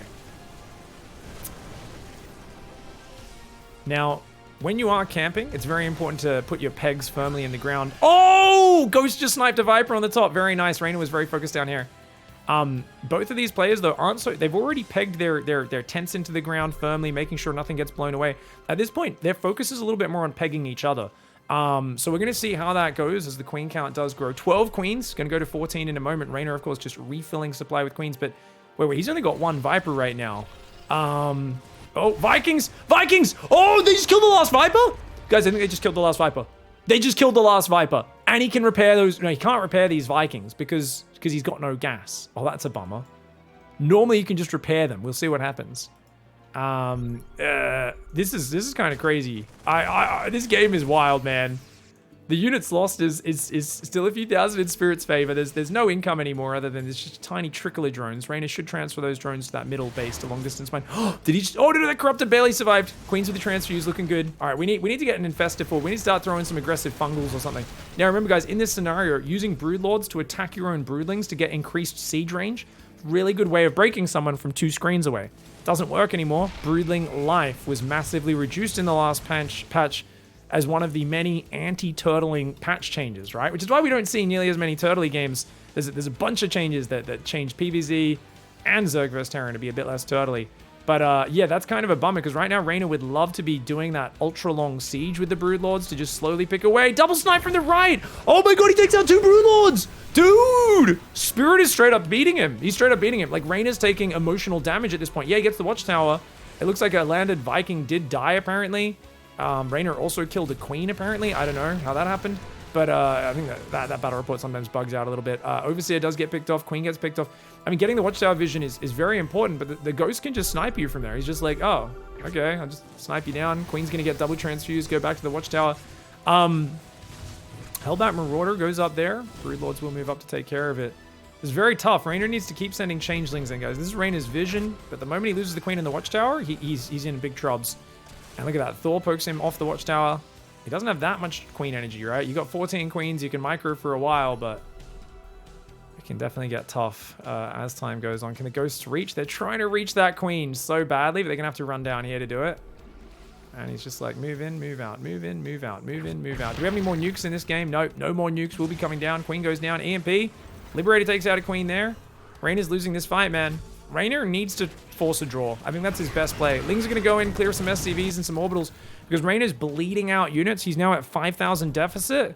There's no resources left on this map. Just mine these minerals, long distance in the main. Wait, did he lose all of his drones? Where are they, guys? Where are his drones?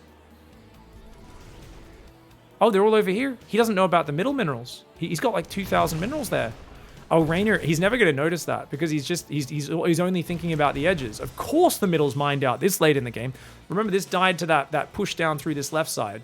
As I say it, he pulls the drones back to the middle. Good call, Reynor. Good awareness. Every time I point out Reynor not noticing something, he notices it.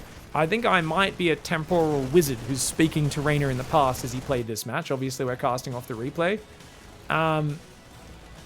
Spirit has gas he forgot about.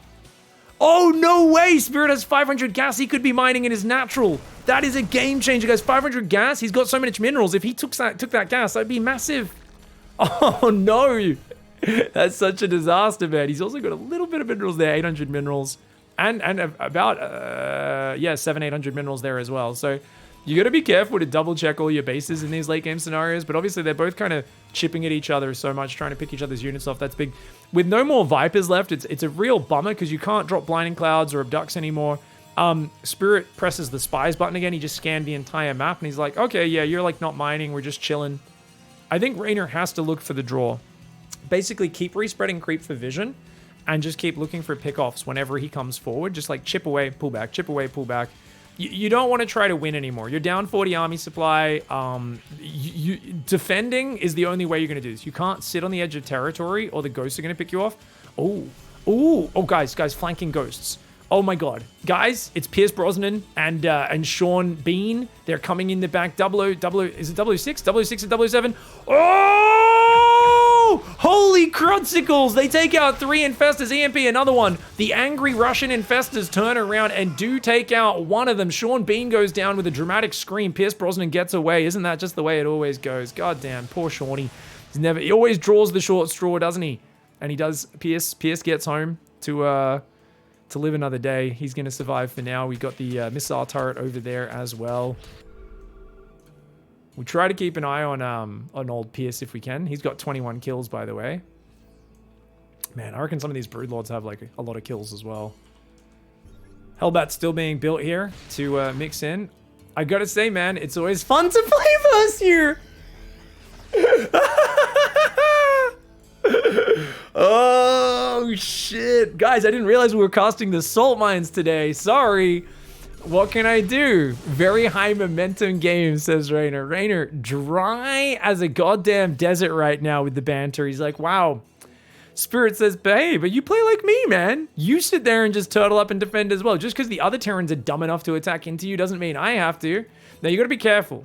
Spirit is a bit of a Salt Lord himself. Reynor might get him to get a little bit over eager here, you know, get his emotions peaked a bit high as you try to like rob him of the victory that it looks like he's working his way towards. He's up 50 supply. You know, you start to rob him of that, of what he's done to achieve this position, and you say, wow, you played a really boring style. You're not an interesting player. The fans don't like you. Spirits, they're like, do the fans not like me? Do they not like this? You're playing defensive turtle shit as well. What the hell, man? So both players are basically, you know, they might have a bit more of a verbal joust. I want Reynor to keep working that angle and then look for the sneaky neural infestor move or the sneaky fungal. You know, use the psychological games. Reynor, it's time for your villain arc. I want to see you play like a dirty bastard. Use any tool you can. I just want to see Reynor become the bad guy, you know? You know, he's lived long enough as the hero of the people. It's time for Reynor to become the baddie, the heel. The heel turn is imminent, man.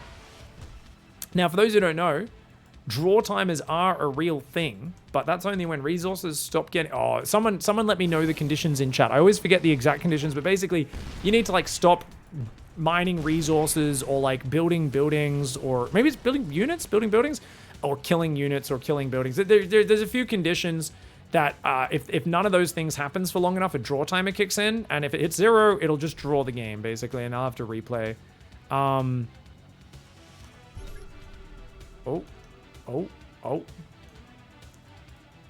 Did a flanking ghost just go up there and die, guys? Let's go. Hellion. Hellion ran in and died. Alright. I guess we just don't watch the production tab anymore since no one's really building much. We just watch that unit tab. Probably more important at this stage of the game. Units lost tab is, of course, 5,000 difference in favor of Spirit. Ooh.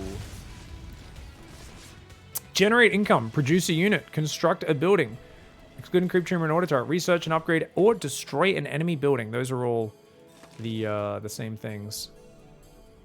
Yeah, those are the conditions that keep the game going, guys.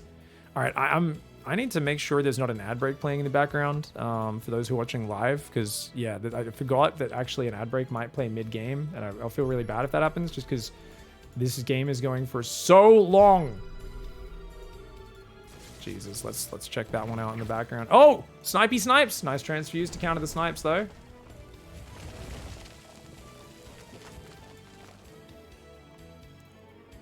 Okay, nothing really happening right now, guys. Now, just kind of chilling. Both players looking for the other to make some dumb mistakes. It's not happening. We're just going to snooze those ads to make sure they do not play. I don't know how long this game goes for, but it could go for a while longer, so better be careful there. We're going to break down some rocks right now, inflicting terrible damage upon those rocks. Spirit just kind of chilling right now. Changeling's going to keep going forward. Reynor's mining those minerals. Spirit still has gas and minerals on his natural, but he hasn't noticed that. Let's go to Spirit's camera. Do you guys want to watch from someone's first-person view? Let's watch from Spirit's point of view. This is kind of cool, man. 17 Broods, 5 Corruptors, 1 Lurker, 4 Infestors, 14 Queens, 2 Hydras, and 50 Zerglings up against 19 Hellions, 5 Thors, 8 Vikings, 4 Liberators, 5 Marauders, 34 Marines, and 18 Ghosts. The Hellions are thinking about doing a run-by and roasting some Lings and Banes. I like that Reynor runs away. He's like, no reason to run into that with Zergling Baneling. So he's going to try to split up some Hellions. He's like trying to, you know, maybe it kills the Spore Crawler and runs away. Look at that. Reynor is even like, I'm giving you nothing. No kills for you, stupid Bernie cars. He's scanning everywhere. Make sure he's not getting surprised by anything. Oh, guys! Reynor broke the rocks. I always talk about how no one breaks these little destructible things, but breaking them to put tanks behind it is like really good for Terran. He's breaking it just to open up the movement a little bit more and allow quicker mining. A lot of people don't know that you can break these little mini rocks. They're only 400 hit points. I don't think they have an armor, or only one armor as well. Obviously, we're back to everyone's camera. Spirit. Let's get back to his camera. Scan, scan. And you can see in the bottom right what he's manually selecting. He's going to send a single Marine forward to snipe the Changeling. Doesn't want to get any units baited. He's trying to just look for any pickoffs, but those spores are so far forward. Look at that. He kills the tumors and runs away. Because he knows those can spread and get vision. So you got to push your opponent's vision back so he doesn't see you coming.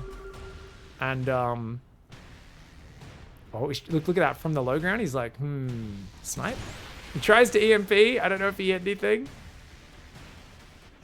Ah! This is amazing. This is amazing. Okay, the alien's getting in. What's the plan, says Reynor. See, Reynor wants the draw. Spirit doesn't. Spirit wants the win. And yeah, Spirit says, I'm winning it. Yeah, he knows. He knows he's got the advantage. He's up 40 army supply. He can make way more Marines. Reynor can't even make Queens anymore. He's just making Queens. And Reynor says, all right, buddy. So Reynor realizes, like, he's got to knuckle in and basically exhaust Spirit and force the draw. You know, Reynor right now needs to dig deep and he needs to swap roles. He says, I am now the turtle. You're the fox. I will pull into my shell and not let you do anything. The thing is, this is Reynor right now. Like, this is him getting the acting gig of a lifetime.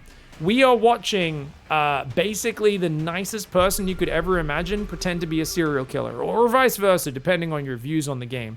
But yeah, he's got to go against his nature to make this work, you know? Reynor trying to sell this. Look at that. Damages a spore, does Spirit, pulls back. Reynor's just hugging those spores, trying to hang out. The Viking lib thinking about having a little pokey poke. He's got to be careful. Don't want to bring the libs into that. Still scanning everything. The Hellions are going to go back and just keep trying to chip away. Chip away and see what he can get done with that. Let's go back to that unit tab. Nothing's building anymore. So he scans here. He's like, cool, let's kill the hatchery. Woohoo. Kills a hatchery. He's like, get wrecked. I'm winning this game, bitch. Reynor's there shaking his head. Now, Reynor needs to swap from Italian rap music that he normally plays to some good old classical Mozart if he wants to counter Spirit, because Spirit hears only the sound of his Polish ancestors and the ancestral pain that their culture has gone through over the years. He, as an Eastern European man, he is experienced. He is strengthened against it. Central, Eastern? Depends, I guess. I don't know if you call it Central or Eastern Europe. Either way, the Polish people have been through some hardships over the centuries, and his people know how to endure it. He's been in tough positions before. His ancestors, it's in his blood. He knows how to do it. These Italians, sunny, they've got pasta all day, they just chill, they have holidays all the time. Reynor doesn't know about that hardship, you know? Is he able to endure in this hard circumstances the way a Polish beast like Piotr can? I don't know. I don't know if the spaghetti boy can handle it. Can he keep up with Spirit, who is like, no, I will grind this down. If I have to kill my opponent with a piece of sandpaper by literally, you know, breaking him down grain by grain, I will do that if I must, because I'm going to the next round. I want to eat. And to be fair, this is a best of 5. Whoever wins this game doesn't win the series, guys. There's at least one more game after this. EMP's coming in. He EMPs the Overseer and some Queens. Very cute. Doesn't quite hit the Infestors. I feel like the libs probably shouldn't be on the Viking hotkey. That's like one thing I'm a little iffy about right now. I feel like if he goes for like a Broodlord snipe, he might accidentally lose his libs. There is still 5 Corruptors in there and 20 Queens. This is wild. Reynor, he's kind of chilling. He's just, the Italian Stallion is, he's hanging. He's hanging in there. I really feel he can force a draw, though. Remember what happened last time Spirit got impatient and tried to Thor drop? I don't know if, like, and Spirit's not getting any positive trades anymore. I do think Reynor needs to keep respreading creep and working his vision advantage. You can't get inactive in this game. He's also only got 1 Overseer. If he loses that Overseer, he can, like, never push. Broodlord does get sniped. That's huge. This is what I'm saying. Reynor needs to be busy. Reynor needs to be busy. Let's go to the Italian cam, okay, guys? We're going to go to the Italian cam here. So he's clumping. He's only got 1 Overseer to drop changelings, so he needs to keep moving spores, but he loses another Queen. Yeah, this is a problem, man. Without more overseers here, it does feel very difficult to deal with what's coming his way. I think he needs to micro his broodlords forward a little bit and start spreading his infestors. The way he's clumping his whole army does not look conducive to good engagements right now. And, Lingbane pulls back from that side. Hellions coming in. I mean, Rain is trying to just wait for him to make a mistake. He's saying, come on, Polish boy, let's go, let's go, let's go. Come on, come on, come on. But you can see, look at the way he's monitoring the edge. He sees him coming from the right, Snipes coming in, transfuse, transfuse, transfuse. Oh, he loses a queen. He needed to double transfuse that. He's got to get out there with these infestors, man. He's got to start spreading these infestors out, but he's only got 4 infestors as well. If he loses those, he's screwed. He knows that if he loses the infestors, the ghost can basically just like ruin him with no real threat. Like the Hellions can roast all the broodlings and the Lingbane. Oh man, another snipe, another queen goes down. God.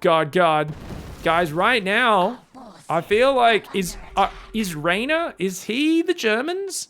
Is this enemy at the gates? Is Spirit Jude Law, man? Or at least his ghosts are? I don't know. He might be. Jude Law, a very Russian man, by the way.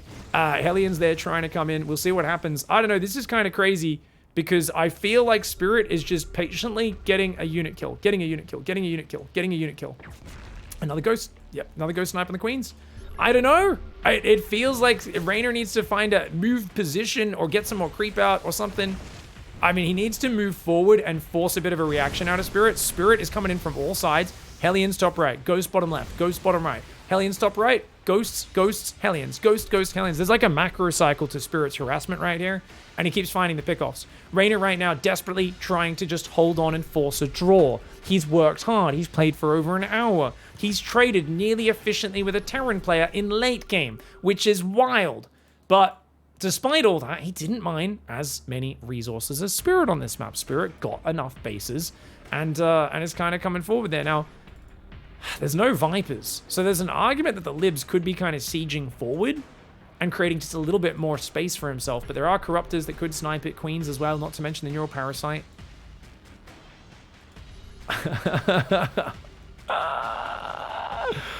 What a game, man.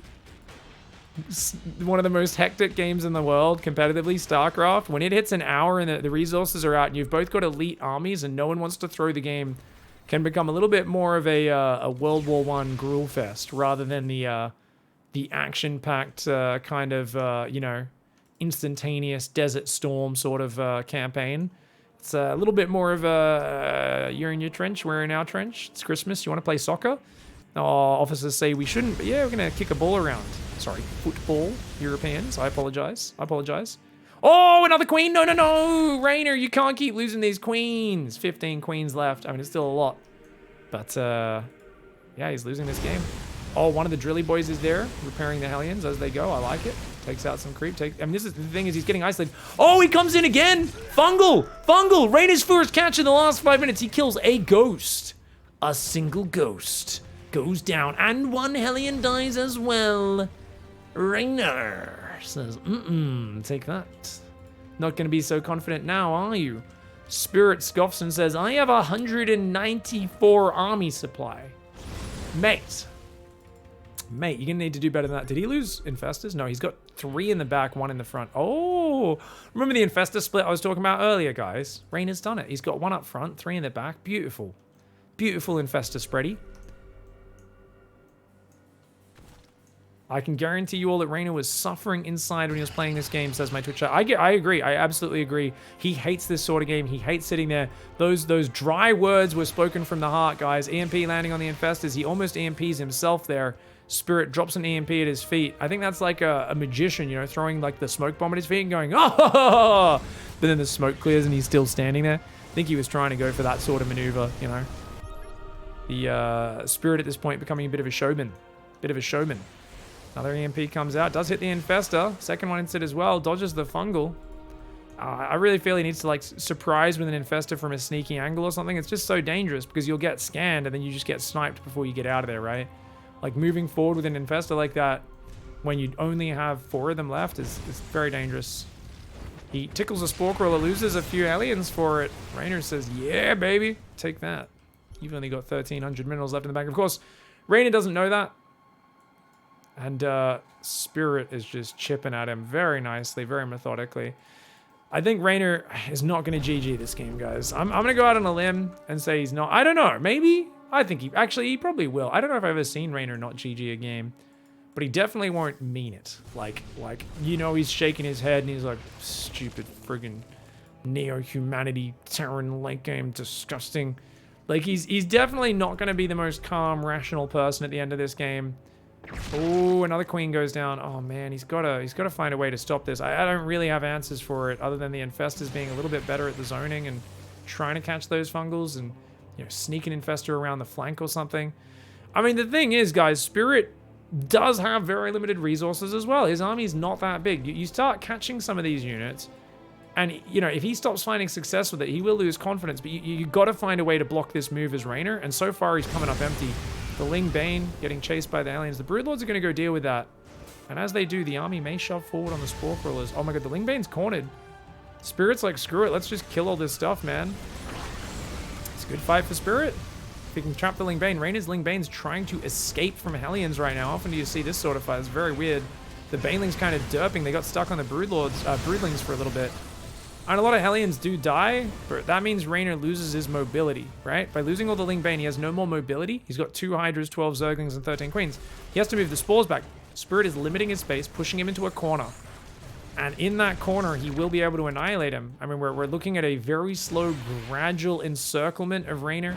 Still 2 Hellbats in the very back of that base as well. One Broodlord says, "You shall die! Leave my base, foul Terran! Leave! Leave!" Spirit says, "Oh, I got a flamethrower, man. Let's go, brother. Gonna burn you dirty bugs." Ow! Alright, so Spirit no longer is max. He's gonna make some more Hellbats. His ghosts are gonna look for some more snipey snipes. And Reynor pulling back into his corner. I've never seen Reynor in a game like this before. Another Lurker goes down. That's the last Lurker, guys. That's the last Lurker going down. Nice EMP zoning. Doesn't quite let those Broodlings land on him. Oof, oof, oof, oof, oof.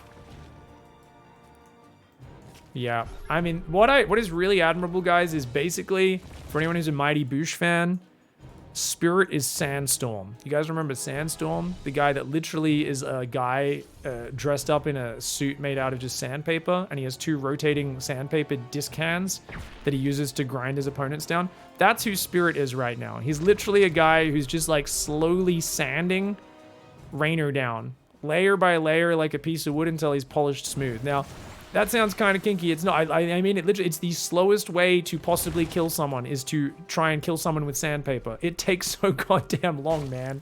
It takes so long. It's torturous. Reynor's very angry right now. Reynor's very angry. As would I be in this scenario. It's just like, it's this feeling of helplessness that no StarCraft player likes. Everyone finds this scenario so very frustrating to deal with. But we got to hand it to Spirit. He's outplaying him. He did lose a ghost there, guys. He lost a ghost. Well done, well done. Reynor finding he needs to find a few more ghost kills, but he's getting pushed into a corner. If Reynor really wants to force a draw, he should probably pull up his main ramp. I think that's very hard to break up a ramp like that. But then again, it also makes it harder for him to poke forward with his infestors. Notice the libs are sieging him back now. So his infestors can't go past there. This gives the ghosts a sort of safety zone, right? And I like that he's clearing those buildings on the left. Like, he's got to limit Reynor's vision. Double snipe! Corruptor goes down. He cops a fungal, but the Broodlords can't connect. He does throw... No, he gets a second one. He should take that ghost out. And he does. Not to mention siege tanks. Taking a little bit of chip damage, but not too much. Those Hellbats roasting those Broodlings so instantaneously. But yeah, man. I mean, how many Corruptors are left? 4 Corruptors, 12 Queens, 2 Hydras, and of course, the 4 Spore Crawlers. Ghost coming in from that right side. He's going to snipe an Infestor. Oh, my lord. Spirit is all over it. And I feel like Reynor at this point is rage staying. Because I don't think he can win this game. I mean, he's lost 45 army supply over the last 10-15 minutes. Like, he's just 1 unit at a time. And, oh, okay, gets 2 ghosts. Spirit gets a little bit too excited there. There's only 2 infestors left. When they're gone, the ghost can just shove it, guys. Lib's coming over to the left side. He's going to make sure they're slowly positioning forward. I'd like to see him kill these extractors, because then he can run ghosts up here and look for snipes from that side and here and up here. And take out these extractors on every side, because they're giving vision for Reynor, right? So I definitely want to see Spirit take advantage of that. I also don't like this army placement, because if they attack, they're going to be all clumping up here. He should have half of that army on the right side. So Spirit's got to be a little careful if push comes to shove. Vikings there. Reynor's going to shove. Reynor's throwing the game. Reynor's throwing the game away. He's going to go for one big fight and try to break it. There's no way this works. Reynor says, screw it. Shoves his hand into the Terran meat grinder. And oh my lord, that is what we call a spectacular slaughter. Reynor basically says, one last charge to die honorably. Yes, boys? They say, yes, chap. We've been a good fight. We refuse to surrender. And congrats, and he does GG, guys. He GG'd. He said, congrats, GG. Reynor at the end of that game does end up just saying, all right, I'm not going to win this game. I've rage stayed in here long enough. You have this one, buddy. GG. Well played. All right, let's get into the next game. What a wild last game. Reynor's now in the top left of Dragon Scale. Spirit's in the bottom right with just one win away from beating Reynor and going to the semis, which would be a massive performance for him. Keep in mind, Spirit already bloody just defeated so many good players in the group stage and beating Hero Marine already to get to this stage. Like, what a beast. He's playing very well. And he's going to go Command Center first up against a 16 pool. Interesting. Oh, that is Reynor wanting to do some early pool pressure. Not the best versus a Command Center first. But he might be doing this into a Roach push is always the potential. And that, I feel like, can be very successful versus Command Center first if you go for a 5 Roach pressure. Now, a little bit of meta-analysis for those who... I'm going to make a prediction. I every now and then like to do these so I can reference back and say, look at how smart I am. You know, a bit of an ego stroke. But 2025, right? It's 2023 May as I cast this. 2025, I predict we're going to see Reynor at the tender age of like 22 or whatever age. Very young, right? I'm sure he'll still be very young, 23 or something. We're going to see him start to go balding. And a lot of people are going to go, what? No way! But I really think we're going to notice it then. He's going to start thinning on the top, and we're going to trace it back to this series and that last game specifically. Because I tell you, man, I don't think he's ever felt so much frustration and rage. That map single-handedly is going to cause early onset male pattern baldness in this male pattern hair loss in this young Italian. The SCV does scout the Zerglings. This is really good for Spirit, guys. So he sees the 6-lings coming out. And you can always just wall off and lift the command center, actually. So this is really bad. Like I said, if he was going for a Roach pressure and there was no SCV scout, I think it can work really well. But as it is, this is not good for Reynor at all. He sees the command center first. He's going to feel his heart sink. I mean, I love that Reynor has so many variable openings, but this puts him a little behind in the opening. Spirit's like, no worries, build a Marine. And, oh, he doesn't even need to build a depot. He just walls off with a factory, right? So it doesn't hurt his build at all. And you can't even kill the orbital, can you? I mean, he sees a Marine, realizes there's no Reaper. I can bring those Zerglings in. He should probably be getting damage on the command center while he can, but it's not like he's going to kill it anyway, so it's very unlikely it really matters in the long run. Drone will come in and go towards that third base. He's going to go for a quick third. Now, this map does not play as turtley. You can turtle up a little bit on it, but we almost always see Dragon Scales decide in the mid-game. That being said, there's some killer tank spots. We see tanks here, tanks behind these rocks. Very occasionally, you see tanks down here sieging this space, which is just completely impossible to get around to deal with. And since Reynor's going for that third, tanks here are very common. They kind of cover quite a big area like that, and the Marines can branch forward, so keep your eye out. I don't know if Spirit really is like a 2-base Marine tank all-in guy, but definitely we've seen like Beyond and a few guys like him who are specialists in that style take advantage. Notice a few workers got pulled off gas, so Spirit should be building that third command center already. But he's not. He's playing 2-base. He's already building a third depot, guys. I know it's to complete the wall off, but that's going to delay his command center pretty massively. 2-base Hellion Banshee. I mean, it's not the worst thing if you think Reynor's going to be very aggressive to follow up, but it does feel like this third command center is just either unnecessarily late, and I said 2-base tank pushes are good. Maybe he will do it. It just doesn't feel like his style. But Stim has started. He's got a Viking to deny info. Waiting to see what goes down next. Looks like an extra depot is going to have to start momentarily. He's coming out here. And, yeah, very 2-base centric. Second and third barracks going down, hidden in the back of the base. Indeed it is that 2-base play we were talking about. But he's got to start that depot, man. He's already late on this. Spirit. Uh-oh. He's forgotten his depot, guys. 54 supply block incoming. Behind this, Reynor is going to go Lair pretty early, 4 minutes 20. That'll give him some good scouting and the potential for a very quick Baneling Nest. But if he goes Mutalisk, that's going to be a disaster. Spirit, he forgot to build the depot! Oh no! He's going 5 barracks. Wait, is this on purpose? This is a calculated supply block, maybe. And a third. So he goes 5 barracks eBay and a third gas before starting the depot. Is this a... I think this might be a purposeful supply block. That third gas timing, is that a giveaway? I think that might be a giveaway, though. I think REYNOR might look at that third gas, the lack of SCVs on that base, and be like, this doesn't quite look right. Looks like he did a supply drop. Ah, so he does a supply drop. Now, supply drop inefficient in the long term. But if you're using it to speed up your 5 barracks, to do this timing as fast as possible, this makes perfect sense. Okay, I was hating on Spirit's build. I forgot that supply drop actually is often built into all-ins and timing attacks to speed your build up. Beautiful play by Spirit. Very nice play. Now, the lair is there. If REYNOR stops at about 55 to 60 workers and just masses Ling Bane, he should be good against this. He's already making a few Banelings. He's got spores on each base, which aren't really necessary because there's no Liberator, but the Viking did kill an Overlord. Couple of Hellions denying the Zerglings. REYNOR can't get into Scout right now. He has no idea what the follow-up is. As I say that, he's massing Ling Bane on 4-hatch, guys. He's building a few more drones, a few more Zerglings. I feel like he might be going a bit too hard on the economy, but he's only on 2 gas. Okay, REYNOR's going really quick Banes, but he's 7 more drones. Oh god, REYNOR.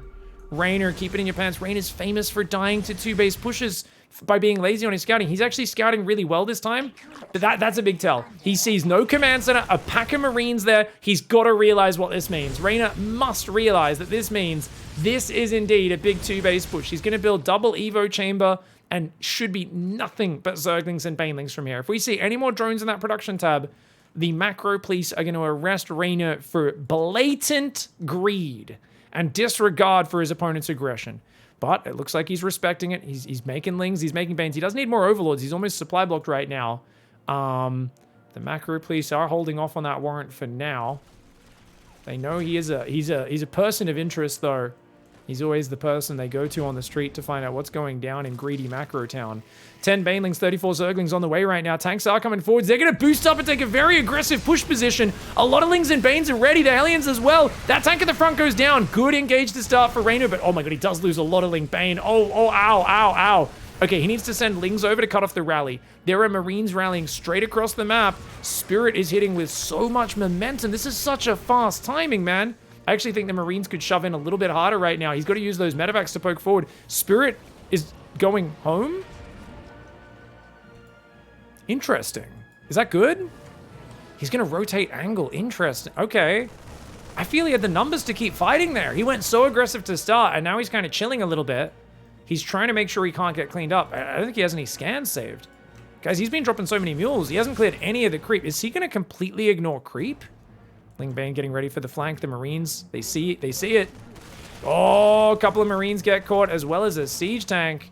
Siege tank is, of course, the big money thing to catch. The Queen's coming forward. That tank shoves forward. Marines are going to shove into the Queens. Ling Bane coming in right now. Oh, God. There's not many medevacs to pick up. But the Banelings are getting gunned down. Oh, no, he's going to get on top. REYNOR gets on top, clears the tanks, clears it out, and he did indeed mass Ling Bane at the right time. I think Spirit needed to keep going with that first push after killing as much Ling Bane. I think he needed to just keep going with the momentum. It's a hard call to make, but unfortunately for him, he does make potentially the wrong call. Now, arguably, the Queens would have all come forward, and it wouldn't have worked anyway. REYNOR, I think, with that Overlord Scout in the natural was very important for him kind of cluing onto the sort of game he was in, and his follow-up Ling scouting was excellent. I make fun of REYNOR for not scouting very well sometimes. This is the exception to the rule, where he actually played very good scouting, complete awareness of what Spirit's up to. Spirit's trying to macro rally across the map, and that's obviously very dangerous. He's been called out for that a few times now. Spotting depot, seeing run-bys coming from the left and center are good calls. He's got to raise that depot though, man. That being down. Okay, there we go. Spirit realizes it's down, puts it back up, and he's going to push this right side one more time. Now, can you win from here? Yes. You always can win with this sort of push, even if you've lost all your tanks or your Marines once or twice, just because the supply, you're doing nothing but making army, and if you find the right position, you can do well. The scary thing is REYNOR's cutting off the reinforce, so he has to boost medevacs up to reinforce, which is awkward. These guys rallying in will die to the Ling Bane, and there's a good amount of creep and control, so Spirit's not really able to, like, put the pressure on to force a bad fight. Ling Bane surrounds those Marines, they get blasted. Marines on the front taking out some Queens, a bit slow on the transfuse. REYNOR loses 2 Queens before he transfuses a third one, doesn't get transfused in time. Little sloppy on the Queen micro for REYNOR, uncharacteristic for him. He's doing a good spready though. The Ling Bane is getting ready right now. They're in range of the tank, but the tank doesn't have vision. The flank is coming in, guys. Woo! Ling Bane going in. Ling's trying to target the tanks. Those Lings need to get on top of that tank as well. The Banelings going after the Marines. And the tank focus fire on the Banes was not bad. The Marine spready was not bad either. But you lose your tanks, you lose your position, and there's so much Zergling Baneling behind it. Carapace is finally done melee as well. Man, dude, so many Banelings went down in that fight. I feel like he lost about 40 Banelings. Despite it, he does hold the position. If he can respread creep, that's very important. I worry that the next push wave is actually kind of scary, though, because there's still 37 Marines, 2 tanks. The army supply is up 20. He's making mass Baneling as Reynor. He does have a 4th base mining, which is hugely important. He's rotated workers down there. He can't afford to start his +2 Carapace. He's just going Massling Bane. He needs to cut off the rally. Spirit is being so crazy with his aggression. I think, he's waiting for the money. He's waiting for the money. I didn't even realize he borrowed that. Oh, borrowed Banelings coming in big. Waits for the big old juicy. And that, with the Lings getting on the tanks, the Banelings going after the Marines, the Queen's coming forward to kill some medevacs and libs. That was a beautiful defense there. Reynor gets 2 medevacs. The Liberators aren't really sieged up correctly. Liberator goes down as well. Very nice borrowed Banelings there for Reynor. Reynor may be angry after that last game, but he is not going to be going down 3-1 to Spirit's 2-base timing attack. A great map for that Terran aggression. I like the choice of the build from Spirit, but just did not quite work out. Reynor borrows some more Banelings forward. Oh, no. Not again. Not again. Ooh, okay, looks like Spirit moved to the right enough, so he won't move over that. Oh, like that. Oh, 5 Marines, not bad for 2 Banelings, man. Not bad, and Spirit's just going to tap. GG. Alright, guys, going into game 5. Spirit's in the bottom right, going for a Barracks Gas on Babylon, a very good map for Terran. And Reynor is scarred on this map, because remember, game 5 versus Oliveira, same map. It's a hard map to play against the Terran, especially in a deciding map. He's going to go hatch first, so back to standard play here for Reynor. No risky 13 pool or 16 pool business. The 2 Urubus are here. The Overlord consults them and says, "What does my future hold, O great Urubus?" They say, "Urubu, who are you? Urubu, Terran on you." The Overlord says, "Does that mean the Terran beats me?" They go, "No, there's a Terran over there. We saw command center." Overlord says, "You're not a very good fortune teller." "I know, I'm in a TVZ, dummy." It said so on the loading screen. Urubu says, "How dare you hate? How dare you hate upon my knowledge that I share freely." Anyways, the SCV is going to move out there. Big thank you for those supporting on the stream. We give you guys massive props and play those alerts after. Thanks for keeping the timer alive. Obviously, we're casting this one live during my subathon. I've been live for 4 days straight. Spawning pool. Going to finish up at a pretty normal timing. Interestingly, Reynor hasn't pulled off gas yet. Is Reynor planning a naughty, or is this a mistake? Okay, he's pulling off now. All right. Just pulls off slightly later than most players pull it off to arrive as the hatchery finishes, but pulls off a few seconds later. No big difference. Command center goes up on the natural, and we've got that SCV scout into that Reaper coming across the map. Marine is going to use that same SCV that built the depot to build the factory. The reason being, you don't need it any earlier because you need it to time out with the reactor. Now, SCV is actually going to duel that drone. Reaper goes over to that side. At first, he went to the other side. The SCV beats the drone in a fight, remember. But the drone can regen, so over time, it will eventually beat the SCV. It's just if the Reaper gets a shot off, obviously that's going to ruin its day. Reactor did go down on time. No second gas just yet, which tells us it's a standard 3 command center opening for Spirit. Watch him start that 3rd command center at home. Reynor unable to get a 3rd base right now. And he's got 4 Zerglings. I don't know why he didn't send Zerglings out, guys. I know you'll lose some of them, but the drone gets taken out. The SCV escapes. I feel like this is a really bad opening for Reynor. He also didn't build his Overlord. Oh no, guys, if you get blocked like this, you need to build your Overlord straight away so you're not supply blocked on 36. He got supply blocked on 36 for a few seconds. That does hurt his opening even more. And Spirit actually getting great value. Now, normally when they block like that, you can split the Lings up. So you send another drone out to the other base, and then you send some Lings this way, some Lings across the map. Reaper can't deal with 4 Lings trying to kill your SCV and go after your expansion, and 2 drones, one trying to take each base. It's not... Obviously, you'll lose a few Zerglings, and I guess he figured, no, I don't want to do that. But if they're committing the SCV, I think it's always worth it to at least draw the Reaper's attention, allow the drone to beat the SCV, then you can pull the Lings back inside. I think Reynor handled that a bit too conservatively, a bit afraid of the Reaper, and that is definitely an issue. It puts him slightly behind from where he wants to be. I don't think it's a game changer massively in the end, because he did respond with 4 Queens. The Overlord was 4 or 5 seconds late. Like, it's not crazy late. It was a small supply block. He's going to have better creep spread because of this. And Reynor knows how to play out this situation and make it completely viable. He puts back on gas maybe slightly earlier than he planned. And hey, the 3rd base is up. He's going to rally drones to it and no doubt focus very hard on his injects. I do think he should have he needs to make sure he hits these injects pretty soon because you lose lava from your third. So as good as the creep spread is, you do need to put a bit more focus into your injects now because you can see he's got a bit of minerals and no lava to spend it. But I think with the next round of injects, he'll be able to spend it all, get back on top. Hellion Banshee coming in behind the third command center. Spirit realizing, well, sometimes you do pressure a Zerg into doing something very aggressive when you block their third. So Banshees is a nice safe way to follow up. Reynor snuck an Overlord around the back of the natural. Gets in for the full scout. He sees Hellion Banshee and he says, cool, good to know. Second Banshee's on the way, rallying out forwards. That creep spread's starting to look monstrous. Remember, guys, the really scary thing about playing Reynor is his creep spread and his mid-game with Ling Bane is just all-consuming. It is a powerful, powerful mid-game. Stim on the way. Looks like, did I call him special again, guys? I keep calling Spirit special. I'm so sorry about that today. I think it's just because I cast so little Spirit over the years and I cast so much special. Anyways, Spirit is going to be going for Bio. He doesn't seem to have any faith in Mech. And that's fine. I don't know if Mech does well versus Reynor. I feel like there's always a moment in the meta where Reynor doesn't know what he's doing against it, and then he gets really good against Mech again. So he occasionally drops a sneaky map versus Mech, but is it worth perfecting a style just to get a sneaky map or two? Probably not. Playing 2 gas for now. I like the 2 gas style. He's making an overseer, 2 overseers, but that delays his baneling speed. I guess it allows him to defend the Banshees. That overseer, where is it? Oh, it's not here.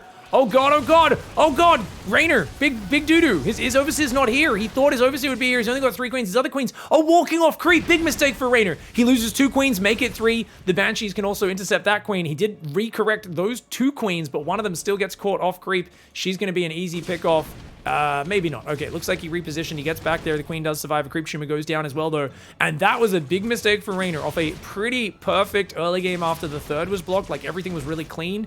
Now he finds himself taking a whole bunch of queen losses. He doesn't replace them, interestingly. So he loses 3 queens, doesn't replace them. He doesn't lose big drones, but he has to build a few more Zergans down. 9 more drones on the way. Double Evo chamber. His 4th hatchery is coming up at a good time. It's not that big an indentation in the creep, but the damage is not over just yet. The Banshees come in around behind the natural. They are both out of energy. Maybe going to get another drone or 2. Double upgrades on the way here for Spirit. Spirit's looking bloody fantastic in terms of his follow-up. I think he feels pretty calm and confident. Still clearing creep there, but the creep respreading on that side as well. So Reynor's doing a very good job at expanding. He's on 78 workers. My god, Reynor produces so fast. And what's the play? We've got a bunker. He plays so safe, does Spirit. He's going tank. Is he going to actually go for a tank push? I think he might have to. Otherwise, I think Reynor's getting too far ahead. 4th command center might go down in the near future. That would be very necessary if he wants to play a longer game. He hasn't decided just yet. 5th gas. Here we go, guys. Marine tanks moving forward on the top of the map. There's a good tank position there. You could also try to put a tank there, but I like the tanks nestled up here along the edge of the map best of all. Reynor's a bit lacking in map vision right now, and Banshee's going right past it. Reynor's got a good army. He's making a lot of Ling Bane. I mean, he realizes there's always a danger of this. There's not that many Marines, but 1-1 in shields is about to finish. Good setup on the spready. Armory's not done yet, so he's using the Hellions to poke forwards with the mobility that medevac. Oh, throwing a medevac away a bit wasteful. Ling Bane does cut off the rally. Banshee watching for backstabs at the same time. Spirit's heavily committed. He needs to do damage right now. For those who don't realize, he's on 69 workers. Cool, good economy. No, he doesn't have a 4th command center started. He needs to find some very good trades in this mid-game. It's not like he needs to just shove in and win now.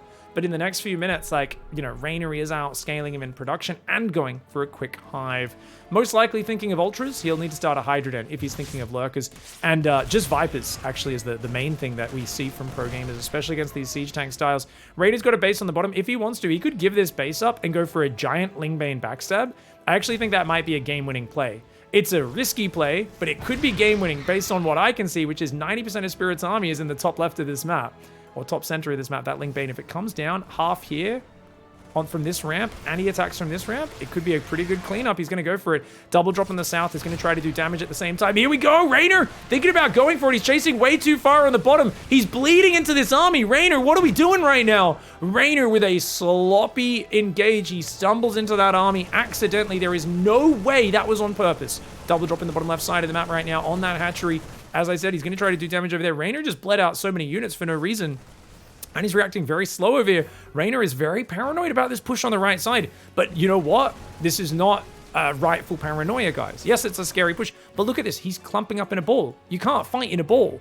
He needs to be cutting off the reinforce. Instead, he lets the reinforce get across the map. He loses his 5th base in the bottom, which means he's even more committed to this location. And behind it, a 4th command center is finishing. Spirit is happy to play a longer game here, as committed as he was to this. And he still doesn't have a second factory, so it is still very much Marine Tank Lib momentum play from Spirit, where if he loses this army, he's probably in a bad spot. He's reinforcing very nicely. He's going to see this Bigling Bane counterattack coming. There's almost nothing at home to defend it. REYNOR trying to set up for a flank. Most of his army should be coming from that ramp on the left. I don't like this angle. REYNOR stumbles into the army again. I'm not sure what's going on with REYNOR's flanks right now. His army positioning is looking a little bit wonky. That double drop did end up losing most of its Marines. It's just kind of retreated to that left side. Queens are there. Ling Bane thinking about coming in right now. You don't want to come from too far on the right, or they're going to clump up in the corner. That's not a good angle for REYNOR. The tank positioning, very nice for Spirit. REYNOR should have the numbers to break it, though. Ling Bane comes forward. My God, it's all about the cost of the trade, though. The tanks focus the Banelings. The tanks focus the Banelings. Those last Marines. No way. Spirit maintains the position. That tank, that's her. You know her name. Sergeant Chadhammer herself. 20 kills. She survives. That was beautiful spread. Beautiful micro. This is why I was saying I think REYNOR needs to backstab. There wasn't that many units at home. Hard for him to make that call. We see all the information. He doesn't. He didn't realize how deep that spread was. But Spirit, man, the way he denied the base in the left made REYNOR feel he had to defend this location. And now he keeps running in. This base needs to be abandoned, but he keeps losing drones and workers and hatcheries on that bottom left base, which is why he felt he needed to defend it. He now gives it up, but only after losing a few big fights. REYNOR is not out of this yet, but it's been a very bad start. He's now got Vipers in 2-2 finishing, but he fought at 1-1 versus 2-2, right? I think the 2-2 was done during those fights for Spirit anyway. Even if it wasn't, his 2-2 wasn't done and his Vipers weren't done. REYNOR now is hitting a strong point in his tech and upgrades, but guess what? Spirit's gone back to the macro game. He's dropping, he's harassing, he's building 5th command centers, he's building all of that sort of stuff and building up for the next stage. Lings come in for a backstab. There's more than enough units to defend that. Some SCVs will go down, but the Marines are going to kill most of those Zerglings. Some of them try to get out. Viper's going to take care of this double drop as the Lings clean that bad boy up. 2 SCVs are all that ended up falling. A single Zergling gets left behind. A brave boy. Viper goes back, and another parasitic bomb will take out that full medevac. 8 Marines going down. Nice catch for REYNOR. Spirit still has a hard spot on his hands. He does not have a second factory. He is on 8 barracks. He is now building 3 tech labs, so he's going to add Marauders to the mix, but it is still a momentum-focused mid-game play. Marines, tanks, Marauders, medevacs, and Liberators. There is no Widow Mines. There are no Hellbats. There is none of that longevity to his production. He's only now starting a second factory. REYNOR shuts down the Lib. And as long as REYNOR keeps spreading creep and not stiffening up in his play, I do think he's, you know, always difficult to beat and a player who can just roll back into control of the game in the late game. Cleans up that drop as well. Creep there. He's got some creep in the middle, but the grass, he's getting blocked. Creep blocked by that grass there. No creep being respread on the north. And this is what I talk about with losing kind of overall awareness of the map, is when a player freezes up and stops kind of doing all the things that you need to do to play a good StarCraft. He just spread a creep tumor, but he didn't spread it here. He hasn't spread it here in a minute. He's moved his queens, but hasn't respread creep in the north. And there's no action going on. REYNOR has enough speed to do all these things. It's not a speed issue. It's a mentality issue. He's kind of closing the box mentally and going, oh. So he's now being given a moment, though, to breathe. And that might be a mistake for Spirit, because you can see, okay, he's respread the creep. He hasn't spread it in the middle, but you can see he's kind of spreading it. He's taking more hatcheries. It's giving him a moment to get centered, to get focused. And as REYNOR's creep gets further out there, you're going to see him a bit more in control of this game. Now, Spirit, interestingly enough, is going for this northern base. If you go for this base, I feel you need to get a planetary either here or up here, because this is a very big spread between these bases, very vulnerable to Bigling Bane Viper attacks. At the same time, the southern side almost completely undefended. A bunker and nothing else. There's a Banshee there as well, but REYNOR, oh, he goes into Sensor Tower vision. That's a big mistake, man. That is a big mistake. Spirit pulls back his double drop. He sends a tank here. So REYNOR just kind of notified him of his intention to attack on the south, and that is a big mistake. Creep is starting to spread everywhere right now. REYNOR's being given a lot of time. I mean, Spirit's given up all momentum in this game. I often call this a big mistake for players. Like, he had so much momentum. You know, what are you doing? But look at game 3, and we're going to say to ourselves, Spirit is more happy to play that game than REYNOR, right? REYNOR's already, as this gets sealed off, like, look at this, guys. He sees the Olympic rings starting to get built on the map, and he's like, oh, goddamn. You know, this game, he wants to turtle it out. I want to break him. But look at that. There's a row of turrets so far in front of the tanks. If he wants to blinding cloud the tanks, he's sacrificing his Vipers to do it. This is very frustrating for a guy who's on Mass Ling Bane Viper. He needs to find an opening. He's going to go down here. I like this choice. Any holes a goal for this Ling Bane army, but man, good setup for Spirit. The Marines and the Ghost focus down the whole front row of Banelings. He's got a tank and a bunker there as well. Dude, that whole army gets squished. Oh man, is this Starship Troopers? I feel like all those Marines are those kids jumping up and down on the cockroaches, you know, going, kill any, the only good bug's a dead bug. That was pretty sick, man. Command Center is building on mass. Reynor's got to find a way to finish this. He doesn't have the mass muters that he had in that game 3 to open up some windows. It's all Lingbane Viper. No Hydras either. If he had some Hydras, maybe he could pick off some turrets. Planetary there. This position just became a much harder nut to crack. And, yeah, double drops continuing on the north. These Ewoks are like, the bridge caved in. We can't reach each other. I don't know what the play is. Lingbane Viper is normally pretty good at breaking these sort of styles, but he's basically got to... What Reynor has to do is he has to invest a lot of money in bad trades to break open some planetaries and some defensive positions, and then hope that the Remaxes can capitalize on that and kind of use those openings in the defenses before they're replaced to get good fights. And that's often how it plays in this late game as Zergus. Take a bad break on their position to get a good fight. Oh no, he lost his hive! He can't build new Vipers, he can't start any more +3 upgrades, so he's had to restart a lair down there as well as rebuild the hatchery. And it's a lot of Marines going down. I don't know if it's a cost for cost directly good trade for Spirit, but I think it's happy because it just buys him time and slows down Reynor, and anything to slow him down is great. And even using orbitals just to block in the middle is a good call.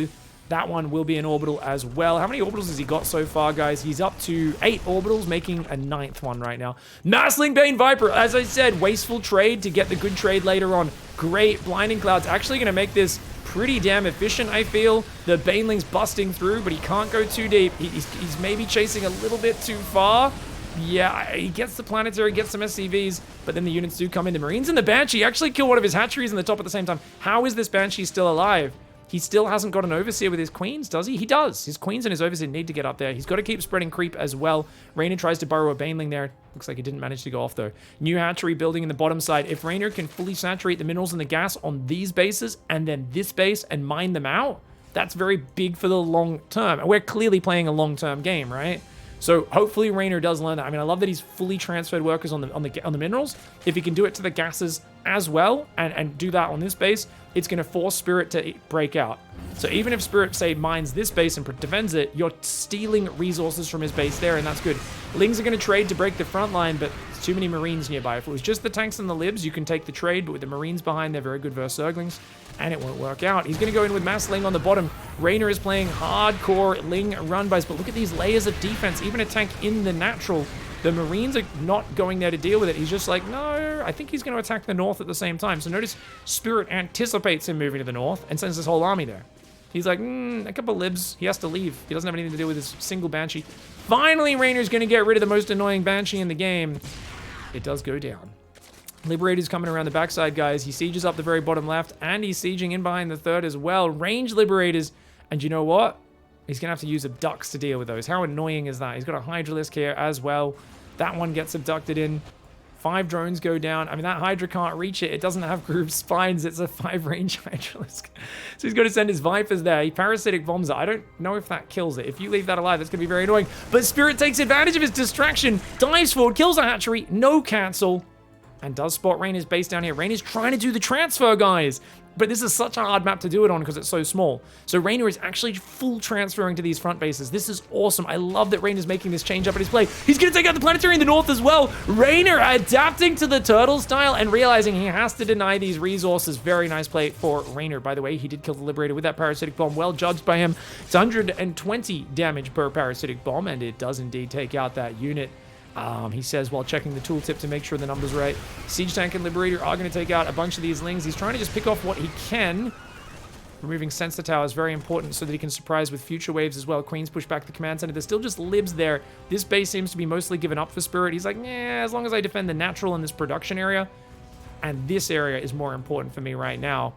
Income right now is in the lead for Mr. Reynor. He's looking pretty fantastic in that regard. I feel like he's really recovered from the terrible position he was in earlier, but the bank being so similar is not something Zerg's ever really comfortable with. He's going to come forward right now. Lots of turrets, sensor towers, all of this stuff. He's going up the top with some Lings. If they can deny the base during this, that's good. He loses a Viper Gets a parasitic bomb off the Ling Bane, rolling into the tanks though. The bio pulled back very nicely, and he didn't click the command center. If he clicked the command center during that, I think this might have been more worthwhile. As it is, he kills 11 units, and that's it. The Ghost does go into the base right now. I don't know if he has a nuke or not. He does, but he forgot to actually cast it. Spirit's going to try and cast it from the high ground. He forgot to turn that Ghost on hold fire, so it gives away its position by attacking some buildings, and REYNOR will clean that Ghost up. That's a shame. Nuking their production and their attack can actually be game-winning, but a bit of a mistake there, sending it across without holstering its rifle. Okay, guys, so this base could have got taken down then. Now that it didn't, that's a 5 armor planetary. Turrets, more command centers going up. He's going to build another planetary right near it. Remember, he already has 9 orbitals. He doesn't need more orbitals. He doesn't need to put SCVs building this command center that's almost finished, repair that up and use it. He's also got a Liberator there trying to harass this base ever so slowly, so he might just keep shuffling it forward to try and get at the workers. Massling Bane Hydra! REYNOR's going for it, guys! A massive attack. He's going to use the Vipers to abduct a bunch of these libs. EMP takes down one of them. He's going to take down that top base, but the bio cleanses the southern side of that engagement. REYNOR denies a base, but it feels like this sort of wasteful trade is very inefficient. It's a tempo-based play, and is denying the 6th base of Terran good enough when you're trading that bad? I don't know, guys. I mean, if Terran never gets it, and then you eventually take it and mine the resources, I think you can keep trading like this. 26,000 versus 37,000 resources lost, obviously in Spirit's favor. The fact that he's mining this base fully and this base on the minerals, and he'll take the gas there later, like, this is brilliant. REYNOR really adapting to his opponent's turtle style, and he's doing damage with every one of these mineral trips. Problem, if Spirit gets that base mined out, like, that's obviously very bad for REYNOR. You don't want to let him mine that, man. He's coming in. I wouldn't mind him just clicking it with the Zerglings, but remember, 5 armor when that's finished. Zerglings only do 3 damage a hit to a planetary, which means it takes 500 Zergling attacks to take out a Neo Steel upgraded planetary. That thing does not go down easy.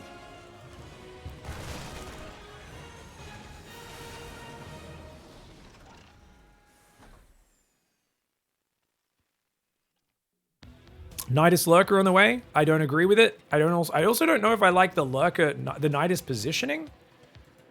I feel like drops are better. I actually think you just drop 50 Lings in the main, or drop a bunch of Lurkers in the main. It's better than Nidus. Everyone's so good at defending Nidus these days. I think drops are actually a much better move.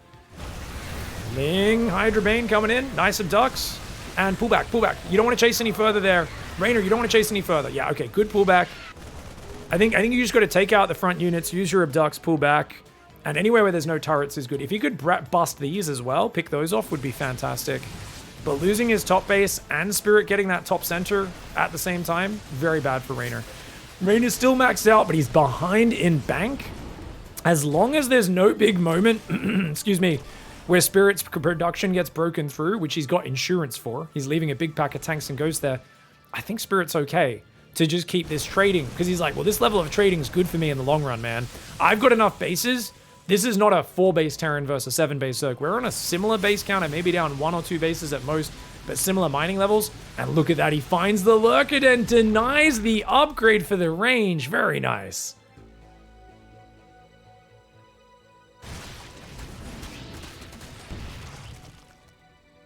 Oh, looks like he took out another structure there. I'm not sure. Oh, here we go. Big attack on the south at the same time, guys. Massive break here. If he can get through some of these command centers, that could be game-changing. Parasitic bombs on the medevacs. I think abduct on the tanks might have been nicer, or blinding cloud on those bad boys. He does take out a few command centers at the same time. Nidus Lurker in the main. Unfortunately, they didn't get the range upgrades. Imagine if these were 10 range Lurkers. Instead, they're easily outranged by the ghosts. Oh no! This would have, dude, that Marauder drop ruined this, and he snipes the Overseer and takes him out. Oh my god, you're kidding me. You're kidding me, dude. That was actually the best timed Nidus, but the best timed Marauder drop, killing the Lurker upgrades to deal with it. Unfortunate for REYNOR. Very good play by Spirit. Spirit still got this northern base. He drops himself a solid 6 mules for a ton of mining. And Spirit's quick to react. There is an Overlord in the back. That's going to get sniped down. No more vision for REYNOR in this main base. And, man, I do think Ling drops will be good. Oh, he's going to go for this base one more time. A lot of those mules have to pull back, as well as the SCVs. The Ling Bane Hydra is going to take this base out.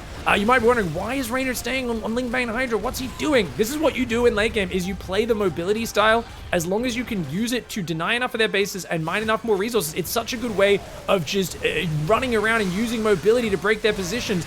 Ooh, those tanks, Ghosts, Bio being microed very well by Spirit, though the way he keeps pulling the Bio Ghost back, it always feels like the engage starts okay for REYNOR, and then he's like chasing into the tank line, the Marine Marauder Ghost kind of stands behind it, guns down the units. It always turns into a kill zone when he reaches the tanks. A few more Banelings roll in, take out 10 mules. Spirit laughs in mule as he drops another bloody 6 mules instantly. He says, you know I have the Iron Bank, right?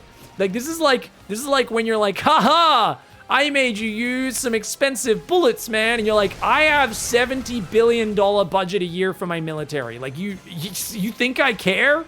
Dude, I can use a Javelin missile for $80,000 a shot to kill one of your guard dogs, and I'll still win the war. I'm that much richer than you. Spirit has so many mules, he can just keep doing that for days. That planetary does need to get repaired, though. Massling's gonna hit that north side. REYNOR finally loses this southern base, an important strike. REYNOR's drones caught out of the open. He needs to run those boys. He's focusing on the top right now, but he doesn't have enough lings to kill the planetary. The repair is good. Yes, a few tanks go down, but he loses 11 drones and these 2 crucial bases on the south. REYNOR loses the heart of his economy. Spirit hangs on to the heart of his economy. That might be checkmate, because you can't remax. REYNOR, he's trying to remake Lurkers right now, which I really do not think is the play in this late game. As good as Lurkers can be in some scenarios, I always feel once Terran's established in late game, Lurkers are one of the basically lowest tier units you can get for their cost. Like, they're very good in early late game, but end game when your opponent has a billion command centers, ghosts, libs, bio, everything, it's so hard to find value with them. And REYNOR completely lacks upgrades. These are North American Lurkers, guys.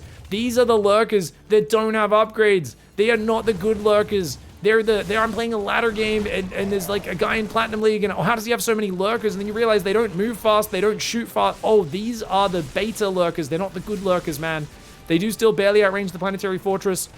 Drone's trying to pull to that left side. Tanks, Marines, Liberators. What a spready. Spirit right now shows he is made of that Olympic gymnast stuff. Spreads across 3 screens and says, I'm more flexible than any Terran you've ever seen, mate. REYNOR is pushed into a corner. He has no income. And man, this is unfortunate for REYNOR, but what a patient push with those tanks in the top that set this all up. Remember the tank behind the minerals that survived that first big break REYNOR did early on in this game. Remember the Banshees and the Aliens diving on those 3 queens. REYNOR, famous for his queen split, was caught slipping a little bit in this early game. Spirit played fantastic to get the momentum in this series. And then rather than going all in, he converted it into a big eco lead. Here we go! Blinding cloud of ducks coming in. REYNOR's last chance to cleanse an army and win this game, but there's more tanks behind. And once again, tanks behind the minerals. Bio spreading backwards. A lot of medevacs getting picked off. My god, a lot of the medevacs just derped out and died there. A bit wasteful on the medevacs for Spirit. The tanks do all go down. And how the hell did REYNOR clear that army? REYNOR shows that he is made of stern stuff. Unfortunately for him, the income tab tells us he needs to capitalize on it right now because he has no income in comparison to Spirit, and yet Spirit has enough ghosts to defend.